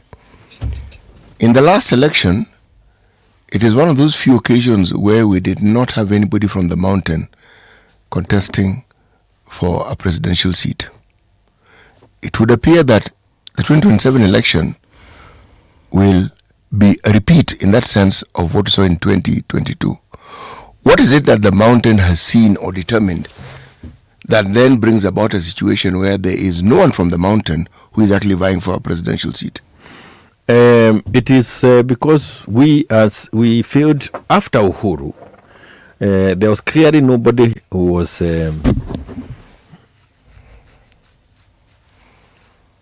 prepared or had been prepared to deal with that issue. And the campaigning of William Ruto from 2017, forget about 2022, campaigning of William Ruto from 2017 was very clear in his mind. He was out to ensure that he extinguishes political careers of any person within the mountain who would have challenged his candidature come 2022. Initially, he wanted to run on Jubilee Party without any challenge from the mountain. When that could not happen and we saw a coup at Pagani, he continued with the same thing, but then campaigned deliberately against any potential presidential candidate within the region during 2017 and 2018. It worked. When the Jubilee also did not help it. Because you see, unlike when we were seeing Kibaki 2027 and the rest, what is this?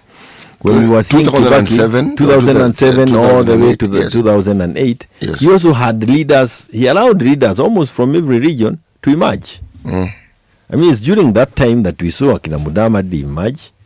I was picked to be Mudava's running mate. This was part of the molding that was being done from all regions. We saw also Raila strengthen his heart within that place. And Kibaki was very deliberate.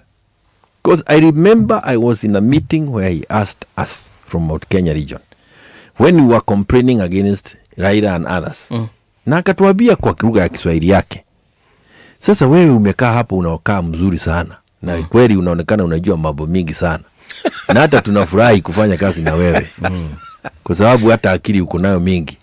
Enda huko kwa hawa uchaguliwe ukuje. Nini tutafanya na wewe? That's what he told us.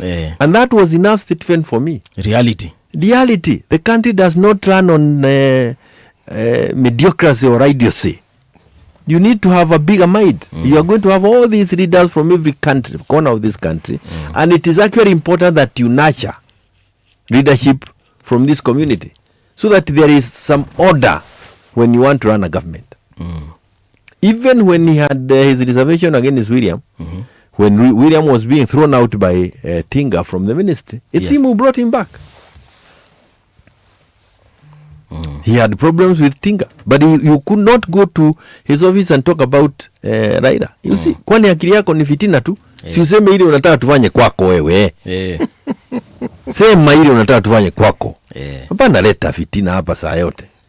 So that nurturing of leadership, and that's where you see people keep saying about the KANU groups regrouping. The nurturing of leadership was done then. We did not nurture leadership between 2017. Actually, from 2013 all the way to 2022, it's only William who was hovering everywhere and made sure that there's no other personality that emerges, and especially within the mountain. And Uhuru, of course, was also very busy learning the government. That he also didn't pay quite attention. He also tried, I must say, some of us let him down, because when we were given ministries, tulienda kuibaiba huko, kuharibu mali. And before he could pick on another person, bas muda ikapotea. So we find ourselves in a very peculiar position as people in the opposition, especially for the mountain. Okay. I am the one who started 2022 and saying we need to identify, immediately after 2022, we need to identify a person to rally behind so that we can bring changes in this country. But the question you're asking is also very telling. It is. And I tell you, the decisions that are made 2027 by the people from the region will also be based on how close or how can we also get back to power. Because why do you run parties? Why if you are a politician and you have no ambition, then just wenda ukaduge ng'ombe sidano huko ile tulikuwa tumepatiwa na Ruto ya kuduga ng'ombe wache kutoa sijui ni gasi gani. I mean, we all have ambitions. I have ambitions as a politician. Yes. When I'm not following Matiang'i blindly, I have ambition, and when your colleague politicians stop seeing you as an ambitious politician, then they lose it. They must see that hakuna mwanasiasa anacheza siasa kama ni kutengeneza uji. Sio kupika uji pale tu unakoroga. We all have ambitions. Wacha tufanye news kidogo. All, and let me say, I have ambitions. Let me not say we all have ambitions, because I am not speaking. I have ambitions also. And I'm saying this so that nobody starts calling me a mole. Ukiniita mole, you must be a mole. Ni kama vile tu watu wamekaa hapa akisema ati you interviewed Gojiro Wabogo here. Yes. And I think you saw a guy with a head. Yes. And a guy who has something in between the head. Very true. So those of us, those within Jubilee, who are saying that ile Wabogo wanafanya ameambiwa na Kioni, must be suffering from foot and mouth disease or something of some sort. I mean, that's a guy who has done this since Raida's time. And to think that I have anything I can help him in that time, that is him. That's Gojiro Wabogo. I'll be meeting him shortly after this when I go to Nyeri. And I'll go all the way to Nyeri to meet him, because he had a meeting with Matiang'i. Okay. And I believe there is some understanding of clarity. Why are these things happening? And that's how you learn politics. Siasa si wadui na fitina na brokerage. Hapana. Sasa we want also to move away from the Kibaki was brokered into trouble after they came together with Raila 2002. Yes. Or 2003. If it wasn't for the political brokers who misled Kibaki, including into getting him into agro-leasing, this country would be very far. They put us back by more than 10 years. I see some of those remnants still trying to define where we go 2027, including calling Standard to tell them that they cannot interview Kioni kwa sababu ati anasukuma Matiang'i. Sema ikitoka ulisema na Kikuyu ni mimi kuiturura niseme unajua next time ukiniita wakicheza nitasema majina yao. Kwani iko nini? Acha tuingie kwa news kidogo. Watadu.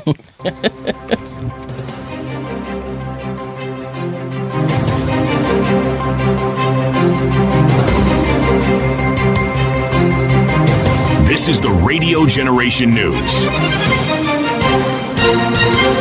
Good morning, I'm Winnie Maganga. At least 11 Al-Shabaab militants were killed during a security operation targeting a makeshift camp near the Kenya-Somalia border, authorities have said. The intelligence-led operation was carried out by a special operations group supported by aerial assets after security agencies received information that about 30 militants were preparing to launch an attack on villages in Mandera County. According to security officials, the early morning assault left 11 militants dead and 7 others seriously injured. Police have raided an illegal brewing den in Nairobi, Soweto area, recovering 3,800 liters of Kangara and 60 liters of Changa. 4 suspects were arrested during the intelligence-led operation by officers from Kahawa West Police Station. Police also seized equipment used to manufacture the illicit alcohol and said investigations are ongoing. ODM Communications Director Philip Etale is urging politicians to avoid inflammatory remarks ahead of the 2027 general election. Speaking on Radio Generation today, Etale warned that reckless political rhetoric could trigger violence, saying Kenya must not repeat the 2007 post-election violence chaos. He called on leaders to promote peace and urged the youth to refrain from being used as pawns in a political game.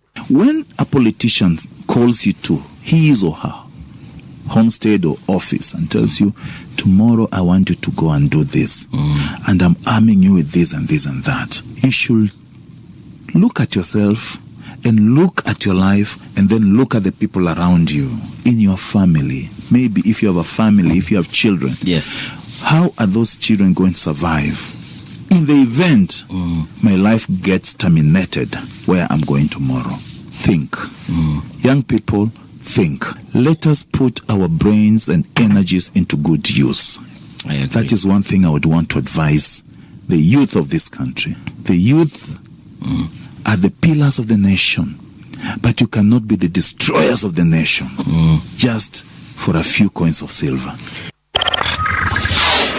Murang'a Governor Irungu Kang'ata says his driver was shot during a Linda Mwananchi rally in Nyahururu on Sunday. Kang'ata identified the driver as Gitari and is receiving treatment in hospital. The incident comes amid rising political tensions ahead of July 16th Olkalau parliamentary by-election. We came here to Olkalau and also in Nyahururu town. We were first stoned while in church, AIPCA. My vehicle was blocked. It was also confiscated by goons. My driver was injured by police. There was a shooting incident where he was shot. He is currently in hospital. He has a bullet lodged in his chest. More than 2,700 people may have died from heat-related causes during the UK's exceptionally hot weather. May and June experts' estimates suggest.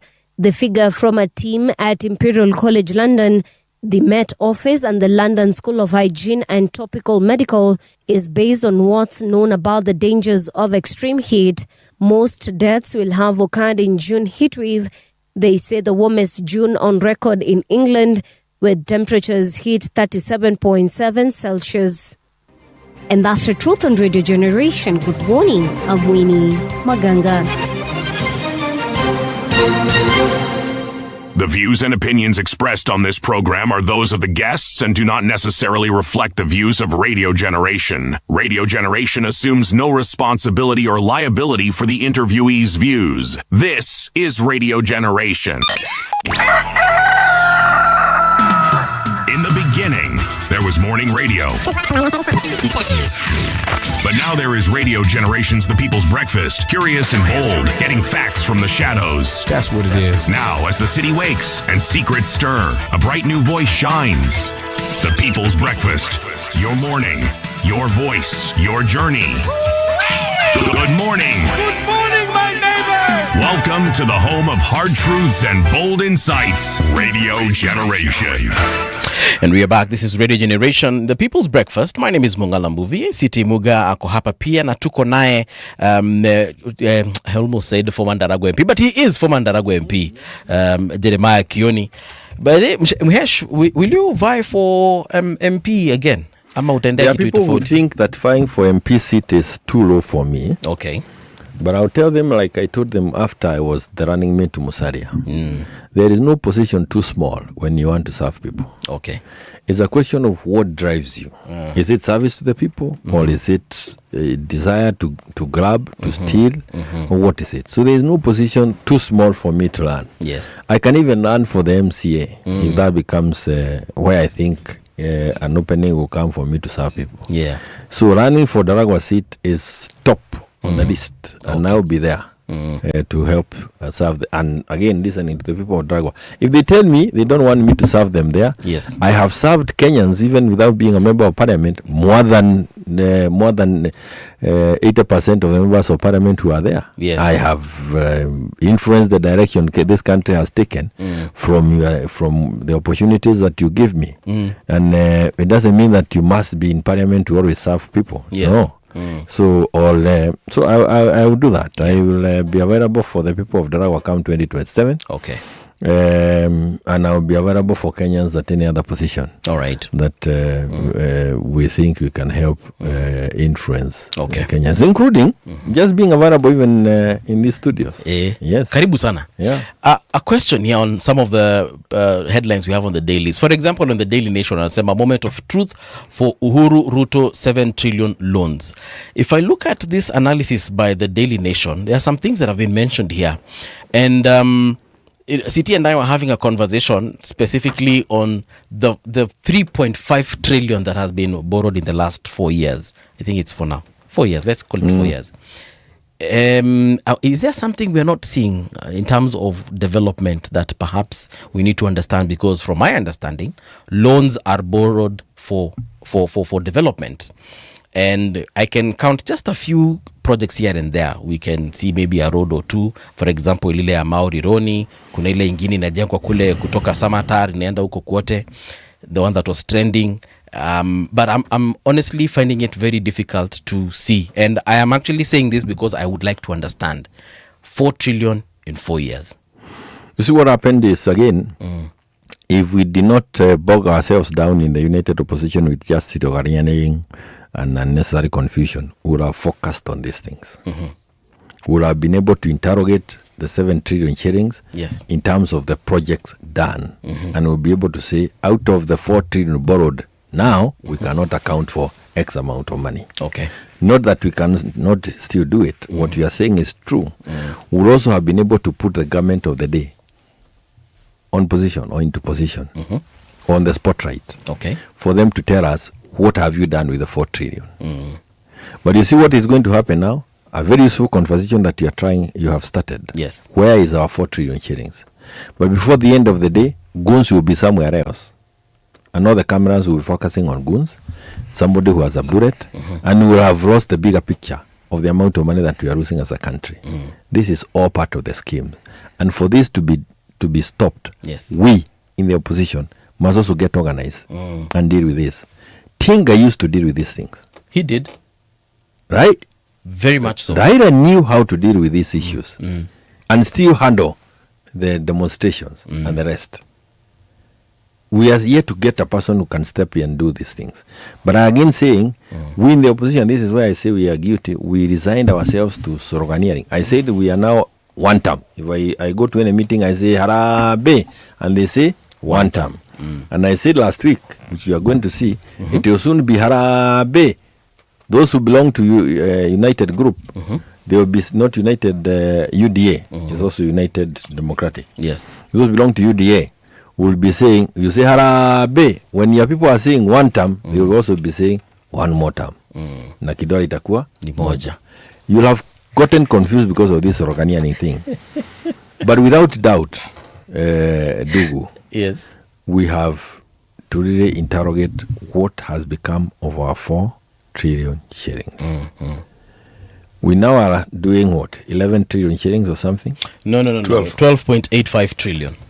12.5. 12.85, yes. So really almost 13 trillion shillings. Yes.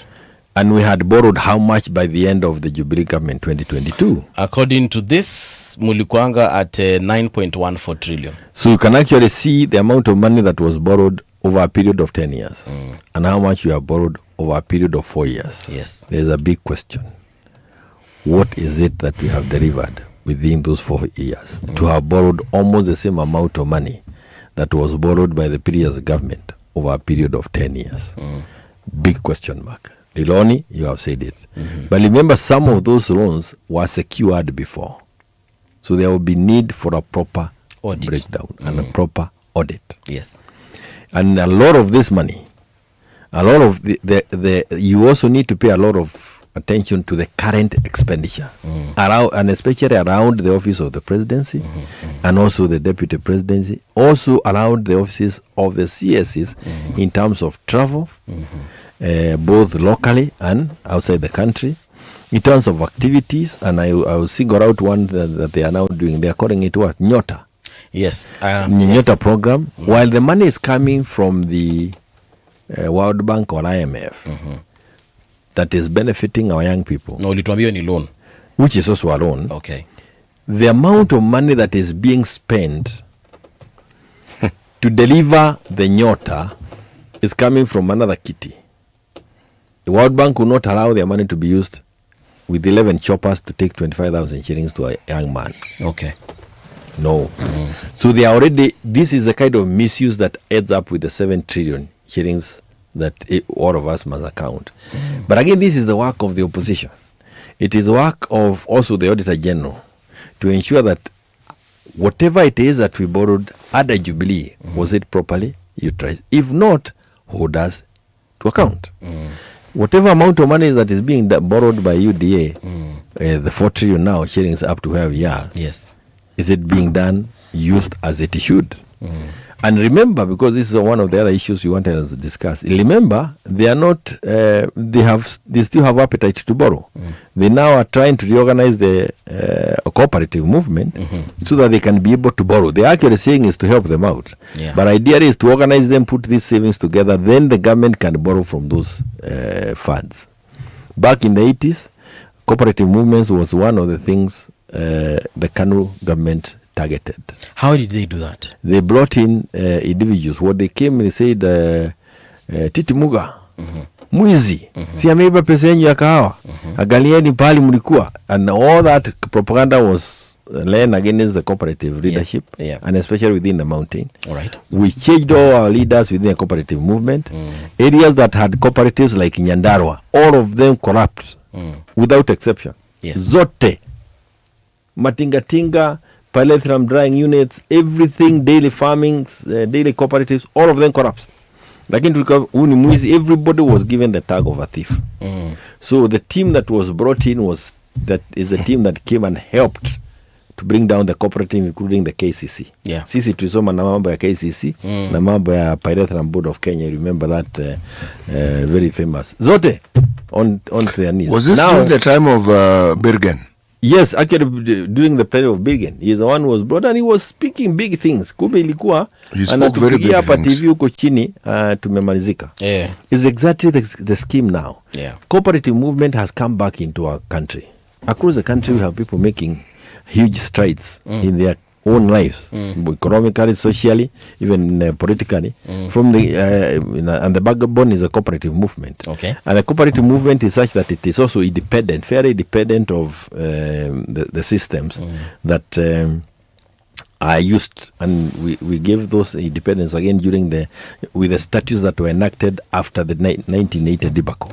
But what we are now seeing is again an attempt through the legislature to invade and take away the savings of Kenyans from the cooperative movement. That is actually how to make Kenyans dependent. Because we had a conversation here with the Cooperatives Alliance of Kenya, and from their explanation, what they said is that it is virtually impossible for government to come for SACCO money because members have got to agree in an AGM.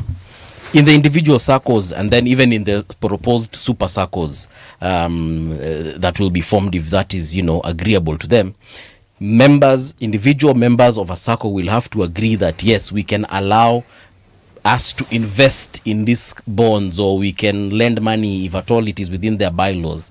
So I'm finding it very difficult to see how whoever's government will come in and say, from this super SACCO that you have saved 200 billion, we need 150 billion from you. They'll be told to invest in high yielding ventures like the National Infrastructure Fund. So long term projects. And that is the way to dry up the money from the cooperatives. So when you go there, the directors will be telling you, we put your money in a better yielding venture than what you are talking about. So give us time, you'll get even higher shares or higher returns on your shares, which is what is in the form of dividends, which is what this whole thing is about. And we will get there. In any case, there is nobody who comes to ruin you by telling you nimekuja kukua. Hapana, unakuja kuambia unajua hapa pale juu kuna mfinyo na ndugu ya fulani anaoza mtoto twende kule. On the way you are smuggled, or either on your way there or on the way out there, they deal with your neck in that kind of fashion. So I am and I'll be again saying, once beaten, twice shy. The cooperative movement must be very careful of whatever it is the government wants to do, because we were there in the 80s. We were promised the same kind of things by the then Khan government. We ended up without cooperatives at all. We have gone back, make some very strong cooperatives from some very small areas, including now having the cooperative bank. And again, the cooperative bank has a direct hand in the cooperative movements. Kwa hivyo wanaweza kuja tu kwa bank, wachukue kutoka kwa bank, lakini mrija inakunywa kwa cooperative SACCOs. So I am still very, very wary of whatever it is that they want to do. All right. Again, given the disquiet, the fear Kenyans have with this regime, I would rather that those responsible share of those ideas until they have a government that has more acceptance late among Kenyans, so that they also they are never blamed, just in case we get into a hole. Yes. Because that bill is almost becoming law. It will become, because Parliament is learned from State House. So we lost Parliament. See, for us who grew up in the sugar belt, the governments that preceded this one oversaw the decline of that particular industry. Yes. Completely. You did not need to go to the factory to get an advance. No. They had devolved. Yeah. It's called Musoko. It was the SACCO for the people who grew sugarcane within the area that Moroni Sugar Factory was. And in the small shopping center we call Tamu, they had an office. Okay. I'm giving an example of where I come from. Yes. And you could go and explain whatever you wanted. What they did was they looked at your farm. They could estimate the yield that is anticipated, and they could give you an advance. All that died. In a previous dispensation, one of the things we had, but when we had districts, there was what was called a mechanized unit. Sugar factories had something similar, and part of their job was to maintain the roads. And why they were able to, there was something called cess that every farmer paid. It was deducted from your cane directly. Cess tax. Yes, it was meant for the maintenance of roads and other such like, and maintenance of the equipment. And actually, they had a unit that could do that for you. So the idea of water drainage being a problem, the road being a problem, that was not something that was a problem. And he says he went to school because of SACCO money. Because SACCO, the milk industry had SACCOs. The sugar SACCOs and the sugar plantation not only educated children, farmers would take the children abroad. On their account, on their shares. Just what they produced. Yes. And you don't talk about that, it's a huge scale farmer who has 100 acres and more. No. The 15 acres, the 7.5 acres, that is what would educate people, meaning it was good. The death of that industry actually began in the Moi era. It's not difficult to trace. And it has continued.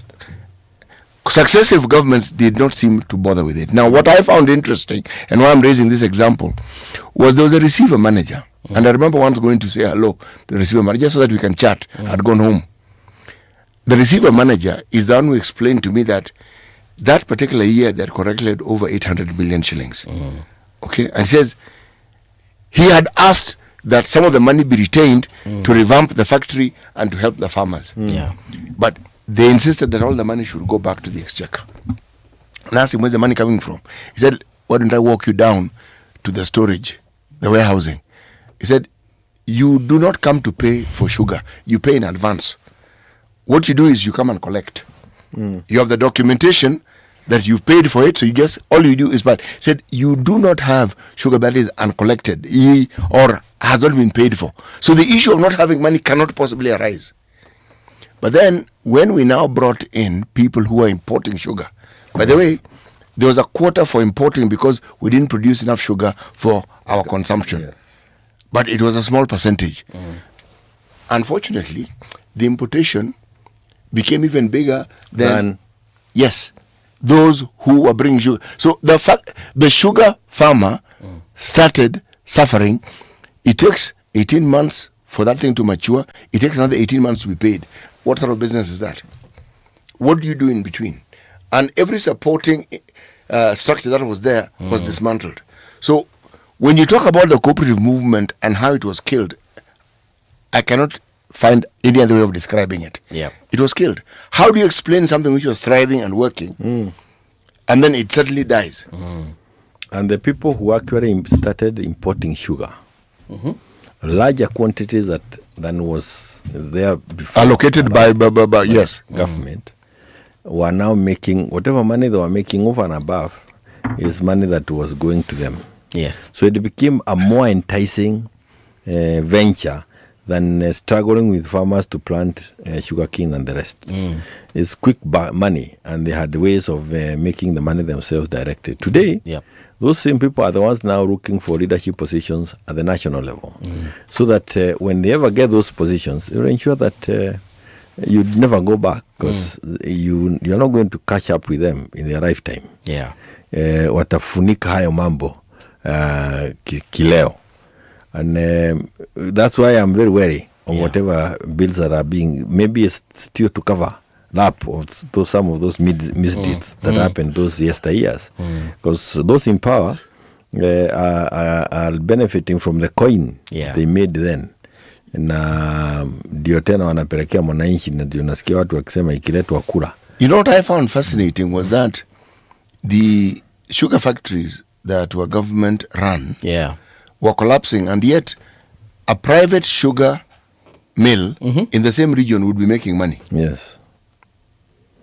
Yes. So it was not just the mismanagement. It's like a deliberate effort to collapse the very, very factories that people depended on. So a once thriving economy, you suddenly find people are now in poverty. And by the way, the product that they were farming, it's not as though the byproduct is not in demand. No. The demand is still there. The demand is there. Even higher. Increased with the time. Yes, because the population has grown. grown. How do you explain it?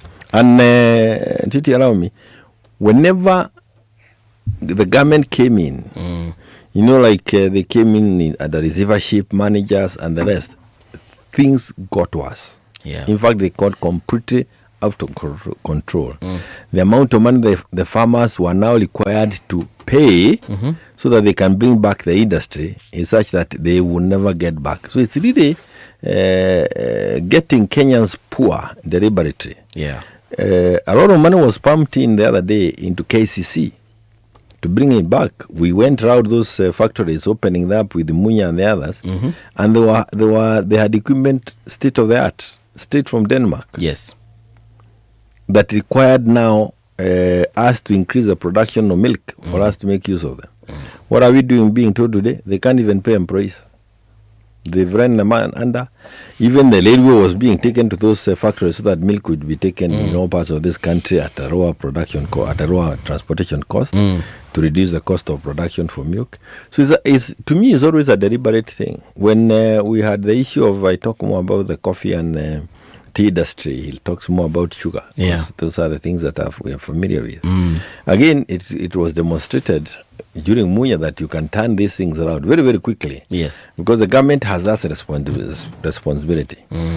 And to allow them to be lent on a profit-making venture to benefit farmers. Lakini mara moja tu serikali ikiingia pale na mkono wao ni mrefu. Again, that's why I'm very wary of whatever bill they're introducing. That corrupting of the cooperative movement becomes part and parcel of a legislative process. And you legalize it through a bill, blindly. And for those kind of bills to go through blindly, you needed a parliament of the nature that we have. Yes. So that they become like what I heard Gigi saying pale Belen, alikuwa anasema I am a yes man. Mimi sina maswali. I am a yes man. Remember, I was in uniform. So that kind of attitude is what will give us this kind of parliament. And the parliament that has given us all these sorts of bills that are very, very scary to us. So again, it should be instructive of Kenyans. Wakenya waelewe ya kwamba viongozi ambao tunatafuta 2027 ni viongozi, msije kutupatia watu kwa sababu kwenye kumepitia upepo wa aina fulani. Think and be very intentional with the kind of readers you're having. I was actually saying this again, maybe a controversial statement. In my thinking, we should work very hard to allow the Gen Zs, maybe millennials. Okay. Of course, you have a few or a number of people in the other age brackets. But we should allow one arm of government to be controlled by that younger generation. All right.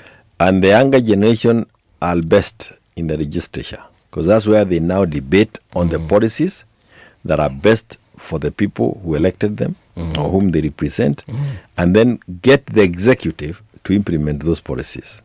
The executive will then come with the answer saying, this policy is not implementable because of X, Y, Z.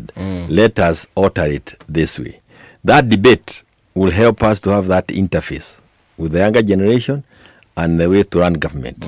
So if I was, and this is why I'm very keen, I'm very happy, because in all the groupings that I sit, including what I'm talking about, the command center in Daragwa ya Jubilee, where Wamunyoro akisema sisi tunasema Daragwa, akitenga tunatenga, kiamua pia tunaamua, so that there is no one center that is saying things in one corner. We have all of us have to be given an opportunity to contribute to this process. The majority of the people who are sitting there, more sometimes 80%, 85, 90% are in that category of young people. So if we help them to get into the legislature, they would then be able to inform the decisions of the day. And we will have recognized their contribution. We have the judiciary, we have the executive, and we have the legislature. Let us give this legislature to a younger generation, so that then they are able to influence the direction we take as a country. And the executive should not be hell-bent on buying them so that they become part of the executive. There's this headline on Taifa Leo, wanasema ni domo kaya tu, saying visa vya uhuni jana dhidi ya mikutano ya Linda Mwananchi vinaanika serikali kama inavyosema bila kutenda. Of course, we have pictures there of CS Murkomen, IG Kanja, and IBC boss Erastus Ethekon. Why is it that there's a lot of talk of, there are goons and there's a lot of hooliganism, but when it comes to arrests, zero. When it comes to police protection, it's there, but it's not there. I mean, what, is there something we need to understand? I think one of the person, other than the other two gentlemen who are in the security agencies, one of the person who holds another key role in this whole process is Ethekon. Yes. IEBC here. I saw they find Wajikume here. 1.5 million shillings, I think, is not enough money to stop hooliganism. But if we politicians who are campaigning, old ones, young ones, those who are still imagining, become aware of the consequences of doing dirty politics. There's no other better way of enforcing order within society. And they should do it indiscriminately. If I was Ethekon, I would actually become a little reckless. Okay. So that the politician then exercise caution. They would not want to be remotely involved with the goons, violence against women, anything that amounts to election malpractice. Something that was not done by Chebukati. Okay. Chebukati played it safe. I remember even setting up a tribunal within IBC to sort out some of the issues of why should we have a person who has a court case on a ballot. He was quickly resigning and saying, no, that we leave it to the court. That's how you run down institutions. Yes. So he was more with the abundance of caution than making a mistake to help Kenyans get out of the mess that we are in as a country. And I would rather somebody who takes that other risk, than a person who is so cautious. So that we know if it's outside campaign time, you don't campaign. The government will work for people. Lakini kama umenyamaza tu pale kama chairman wa IBC, mtu alianza campaign 2022 hajaacha mpaka wa leo, and you are coming to give us a corridor to tell us that we start campaigning April next year. We were saying nonsense. You tell us we should spend X amount of money in the campaigning. We have tripled that figure. And there's nothing you do as the chairman of IEBC or as a commission of IEBC. Still nonsense. So I am thinking that one of the persons who can help us bring more order now is Ethocon, more than Murkomen and Kaja.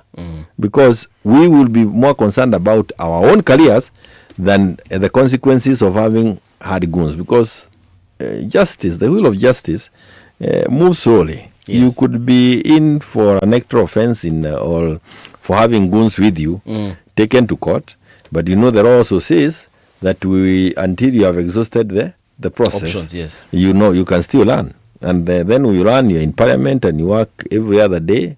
Within the first 3-4 months, the case which was against you is dropped. All the judges, all the lawyers, everybody is compromised. AG's office, in charge of prosecution, those in charge. All of them are around your way, or even you have been appointed the CS for Interior. Sasa watakupeleka namna gani? Si wewe utawapeleka. Na mimi ndio boss. Na wewe ndio boss. So, but if I think that before I sort out all that mess, I might not be able to learn. I want to tell you, I will not. There's nothing like thinking twice. I will not be involved in goonism. You'll have to be a very reckless person. Because what we did, we allowed this abundance of caution to be our way until we actually have goons in parliament. So we are talking about goonism, but we have goons in parliament as members of parliament. So what do you expect? Matiang'i told us you are going to elect wash. Mutakiona. We did it. Sahi sisi tunakiona. Sisi wenyewe. Kila pahali na sio pesa ambayo unaweza, nobody has pain on it. When you're holding 5 million shillings kwa umati na mtu akukula jana usiku hana matumaini ya kukula hata lunch na jioni saa hiyo, what comes in mind? People get lost. And all these things have ended up with almost every family has a mental issue. I mean, if you look at the way families are trying to sort out family problems, the chaos that you find in families is because there are mental issues that have crept in the family without people knowing. And the government is not available. They are not appreciative of those difficulties. And that's why when you're talking of a presidential candidate 2027, hebu tuangalie zile shida tuko nazo na tufikirie nani anaweza leta hayo mabadiliko kwa haraka. Mental health, family, rehabilitation. Every family in Kenya has a child who requires rehabilitation, in need of employment. You have a medical issue. Haya mambo yote si mambo ya mtu anakuja kucheza dansi pale. Bana, hii kitu ni mtu ya kukaa kwa ofisi. You know, Kibaki type of managers. Mwenye ana manage na akisema amesema, anaenda kulala ama anarudi kutafuta suluhisho ya jambo lingine. By the way, you also don't want people who waje niseme hivyo Aisuru. Ulikuwa unauliza swali pole. Ni Siti alikuwa anataka kusema kitu. And I was going to say that the discussion having about the cooperative movement, why to me it's important. When you've witnessed a movement that had not existed before those factories came into being, literally changing the lives of the people as you watch. These were simple subsistence farmers, and watching them grow, watching them, things that would not ordinarily not have happened. You see, you then have to ask, if indeed we want to uplift people from poverty, should we not strengthen these movements and really make them strong? Should they not be a deliberate effort to focus one's attention on these things? Because if there is money in an industry and it can be seen that there is money, what will stop other people from getting involved in that? You know, Titi, I keep saying this, and I know I'll be accused for many things. We talk about the sugar belt maneno, yes, and the fact that they were making a profit. People could even be taken abroad, yes, and make it look like it's a dream. It can never happen again. It can. Allow me to say this and indulge me. I talked about the examination process in this country, 2008, 2009, 2022, and you can go through Parliament. I talked about the need for us to introduce a different education system, the CBC. 2008, 2009. Professor Kamal at one point was the Minister for Education. She told me on the floor, good idea whose time has not come. As in, Professor, how many more of our young people must go to waste as we think that the time will come? It's in the Hansard. I talked about CBC.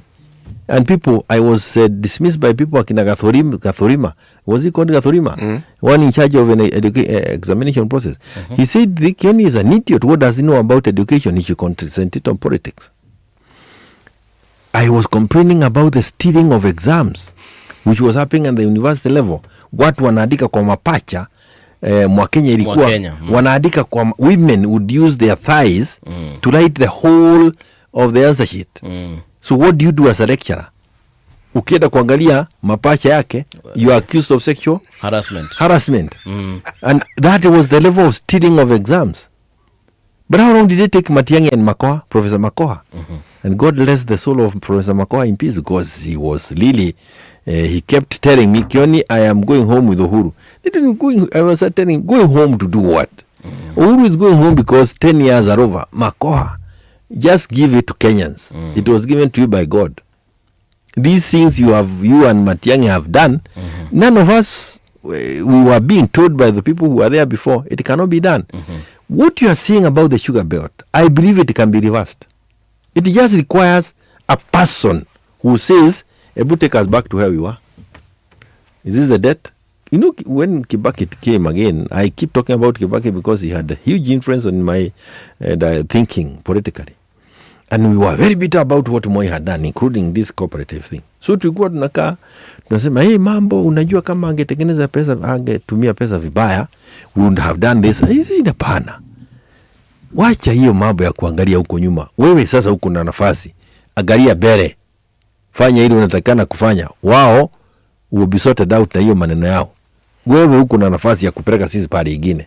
Sio kulialia kuangalia nyuma all the time. Yeah. And he put the rate, Kijana Wamarwa, in charge of all the projects that were started by Moi. And his work was not to demolish them. It was to ensure that they were completed by government. Because they were government ventures. Whatever amount of money that needed to be put as we continued collecting, set money aside to complete those ventures. Equally, yes, whatever money has been even been spent on these chars, things and things that we are complaining about, yes, we do not want a person who comes and demolishes them. It is to say, can we make it work? Can we get the sugar belt to benefit the farmers? Can we get this KCC back on track? You know, and it doesn't require miracles. It just requires commitment, clarity of mind, and you being a very decisive leader. You don't waver. You know, you go in and say, like it, I go back to Matiang'i, like he said, none of us believed it. He said, hii mtihani, hii wizi mtaasha. You know, he just asked for security from Uhuru.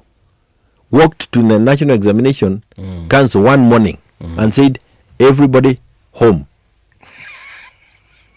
He walked into which one? NEC. NEC. And said, everybody Nyumbani. home. And the place was taken over by the forces. And it started streaming and from. And that year, examination was clear.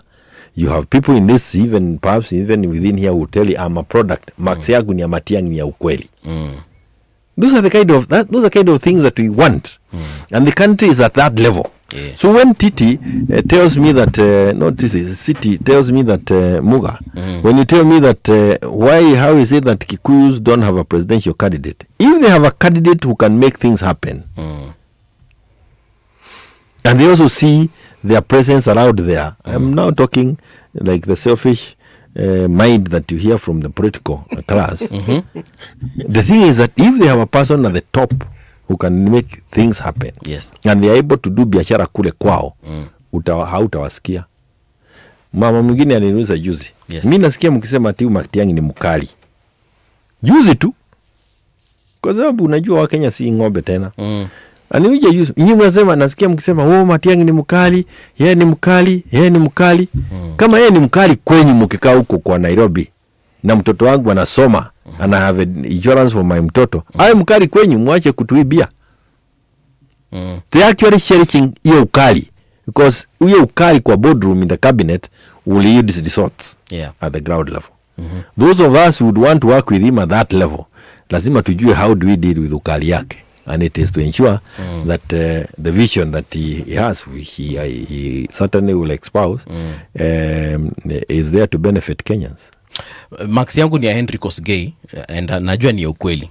But I was in Henry Kosgei, tulikuwa na wewe ama nilikuwa nyuma yangu. Henry Kosgei.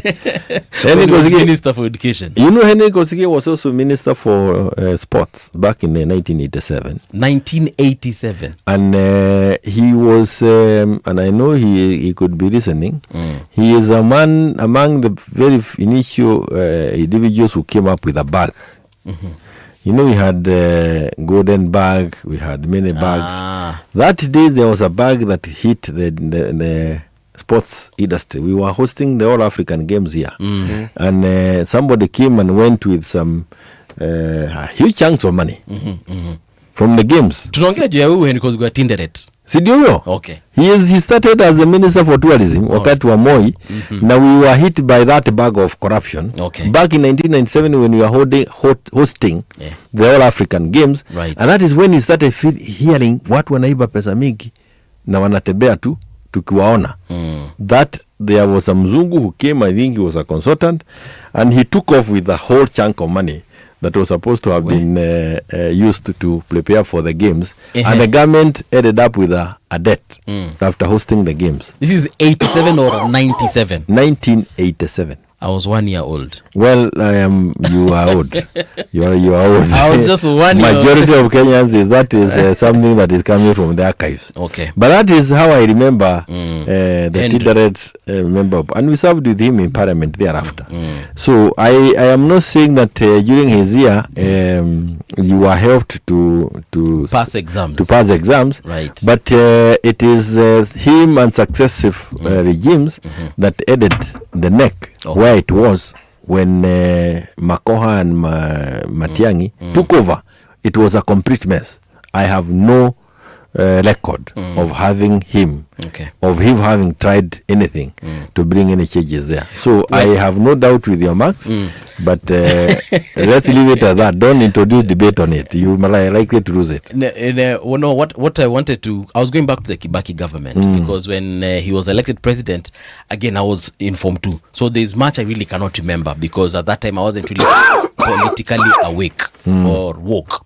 But the question here is, because you've said that when Kibaki came into power, he said he appointed Honorable Wamalwa to look at the projects. Docket, and the projects were all listed. It was chaired with us. We could see them. I don't remember the number, but they were not at so many. But what was a little irritated to us, but required the wisdom of Kibaki. So, anataka kutumia pesa kwa hii mambo moja alikuwa na haribu. But he was saying these are government projects and they needed to be completed. And they were all completed. Yes. Some of them is NYS. NYS had projects, had buildings that had been started during the KANU era. So they were completed. Alikuja, akapatana na Wachina, wakamaliza. And that is where they put in money to now revolutionize the NYS, a grant or some loan that we were given by the Chinese during Uhuru's regime, na mtu fulani akaondoka nazo. Unakumbuka? In fact, if the NYS Kado. I remember the NYS Kado. Ni mtu fulani aliondoka nazo. Okay. Kiongozi fulani. Now that doesn't mean that we should abandon NYS as a project. It's a very useful initiative given the nature of our economy. We need it to engage our young people in better ways, not just having them cleaning up the trenches. Actually, my question was so first of all, you've confirmed, yes, it is true, projects za kitambo zilianzishwa tena, but also it is said, I can't remember who was telling me this. They were continued and somewhat revived. Yes. Yeah. Yes. The question here is it true that he that is now President Kibaki, put on hold any new projects until those ones were completed? For a period of about 3 years. Okay. So you've confirmed. For a period for about 3 years. And the reason is, it is government resources. And that's why it requires a person of character. Yes. Sio mtu anachezewa pale ati unachezewa dance, watu wanakuheko and then you change your attitude. No. These are resources, taxpayers' money ambazo zimetumiwa. Okay. You must make sense out of them. For example, like now, unasikia watu wengine wakisema housing project hii imeanzishwa na very unpopular. But it is there. Houses everywhere, every corner of this country. The next regime, one of the first things they must make is to make sense out of that project. Okay. The SHA, which we sunk in 104 billion, first thing, make sense of that project. Do not, how can we make it useful to the country? So you have to have the guts to explain to Kenyans, ebu gojeni kidogo. If we don't sort out this mess, we are going to dig a deeper hole. Kibaki did it for 3 years, and it almost costed him 2007. It almost costed him 2007. So that's the kind of a character that we want in that office. If I may add to what you're saying. Yes. You see, we often look at things like corruption and you say we can't deal with this. In the Kibaki era, there were people we called briefcase contractors. Yes. People who would even be prepaid for a project. But there are some roads, you are told there's a contractor on site. Haki, that road is exactly the way you saw it last week, next month, the year after. And whenever you're told a road is being repaired, that's when I heard of the word recarpeting. Meaning, it's not repaired. They just put something on top of it, haki, when it rains. It's all washed out. Potholes, even worse than what you had before. Now, what is of interest is this. It's like Kibaki was looking at all these things when he came in. Kibaki took us to China. Those briefcase contractors disappeared because he brought in the Chinese. Yeah. So all this problem of roads taking forever, it ceased. This airport road, the 3 lanes, we were expanding the road and building it as traffic was moving on it. Yeah. That's when I first saw people working at night. Okay? Meaning, somebody who has a clear mind as to what can be done, I will find a solution. The briefcase contractors, that story ended. And you want to know, and this is not profiling. Yes.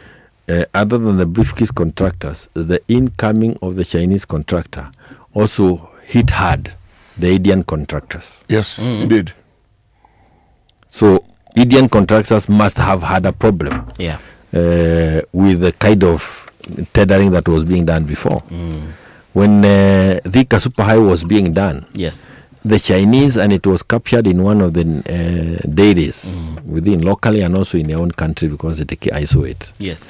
They actually said they are amazed by the culture of the people who use Thika Road. Because in their tendering, they had scheduled some working between 2 a.m. and 4:30 a.m.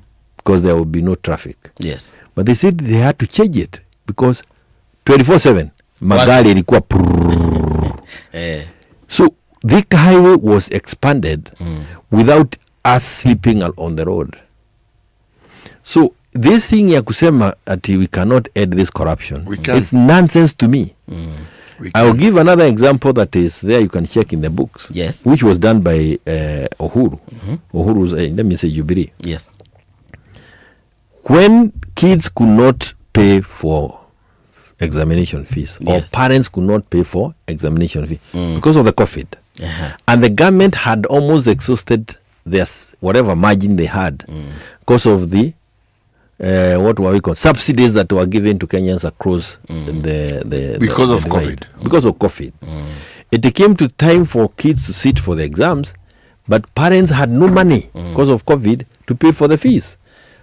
Huge chunk of those young people were not going to sit for the examinations. And Uhuru called for a cabinet meeting. I said, can you all CSs go back to your ministries?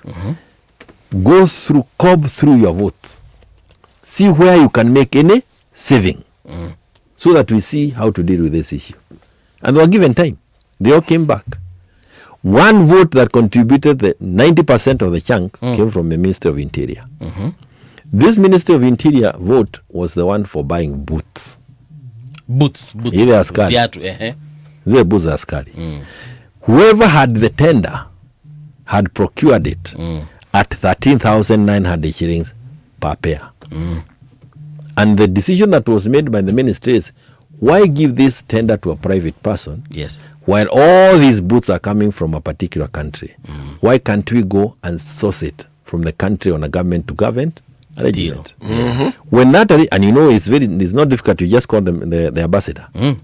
So these are things you can decide in an afternoon. Yeah. The ambassador comes in and says, we can do this. Yes. And the quotation was sent to Kenya of the cost of 2,000. No, cost of a boot. Right. On a G2G basis. Arrangement, yes. From 13,900 it came down to 3,000. They saved 10,000 shillings a pair. Amounted to a number of billions, almost 3-4 billion shillings. Actually, almost 5 billion shillings over that period. And the tender had been done, or the contracting had been done. And this money, the money that was required for the examination fee was 5.3 billion. Pesa ikapatikana. That vote, when that money was said, Minister of Education was told, go announce to the children, no payment of examination fees. Watoto wote waingie shule wakafanya mtihani. You can stop these things too. It's not miracle. And we do not need a mzungu. You don't need. Hakuna kitu nataka. We have the solution. It is the choice of the reader, of the president. We will make 2027. Na sisi mtusikize pale Daragwa Command Center.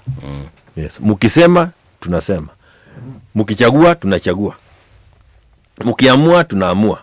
And we will be guided by what is good for this country. Wakihesabu tunahesabu. I remember that one. Yes. So on this issue, just to conclude on this security issue, are we saying that it is who can we honestly just say, who can we cry to? Because Muhesh, we cannot every other weekend. If one politician is arraigned in court or two by Murkomen, na yeye pia aache story mingi. Okay. Aache story mingi, na muona na kisugu mingi na chati yenye hataki kutakin kwa sababu hiyo ndio style yake ni sawa, lakini ajue disciplined forces also requires disciplined way of dressing. Decorum. Na sisemi hafai vizuri, lakini he should not be looking so casual like he cannot give any command. We had cases against members of parliament who had been charged for unleashing goons on us when we were demonstrating with the Tinga. A hands-on case. What did he do about it? Nothing. If those members of parliament are still allowed to run around in this town, they are still organizing political rallies, they will continue with the level of goonism. But we also told, while some of them pretend to be in the opposition, are also very regular within State House. So inaweza kuwa Murkomen pia ako sawa na hao jamaa, na yake imekuwa domo. Okay. Kwa hivyo hiyo station hiyo gazeti nasema domo tupu. He should not be part of that domo. Kaja needs to do more. I mean, we have had complaints even against police officers, ipoa, but we can't see movement on things. People unleashing goons even on families. Okay. Using police officers. I mean, some of these things. The case I gave you about Avenue Nursing Home, I would be happy to hear it being concluded, taken to its last conclusion. We have had members of parliament. You know, we had a case, Thika, where a person was shot. Yes. And that person, we went to bury him in Nyandarua. Na alipigwa risasi kwa sababu kulikuwa na mfutano ya mambo ya kujenga soko kule Thika. Risasi ambayo ilimuua ilitoka kwa askari wa polisi ambaye alikuwa na mlida, one of the politicians. Okay. When they get away with that, that is how you grow goonism. Because then you know, hapa ni kujisaidia. You organize your own gang. Yes. Wale wanakuja wanasema pia kule kuna gang. Na sisi lazima tuwe na gang, goons, kwa sababu goons can only deal with the goons. The police officers are saying we are not going to get involved in this kind of marketing. I will be left alone answering to charges. That culture is being pushed around to happen by politicians. All right. And I say this because one person who has never benefited from a person in form of a goon. Muhesh, we've come to the end of the show. Thank you so much for coming. Mimi usidhani hawatatupigia simu watuambia tusikuhost, hawana namba yetu. Please protect that which was fought for Yes. by the liberators of this country. Freedom fighters, first liberation and second liberations fought for this space, and do not allow dictators into your space, because you will have let down, betrayed, and a price was paid for this democratic space. Yes, we want firm leaders. We don't want dictators, but we want firmness. But we also do not want people. I mean, when you call Standard and tell them not to host Kioni, what's the difference between that call and the call that was made by Kasongo, refusing to pay them their outstanding bills? Okay. So the same kind of calls are being made from government and from opposition. Na sisi lazima tutofautiane. That's the same script. Are you getting what I'm talking about? I'm getting. Yeah, you are trying to interfere with that freedom of expression, space. Yeah, through this road, and the other one through the same road. But the end result is the same. Aya, sawa Mahesh. Nashukuru sana. Aya, karibu tena sana. See you tonight. I'll be here at 7 p.m. with Hanifa. We shall be having a conversation around some of these issues. It's a weekly roundup, so we shall definitely keep you up to speed in case you missed it. But right now, here's the news with Winnie Maganga.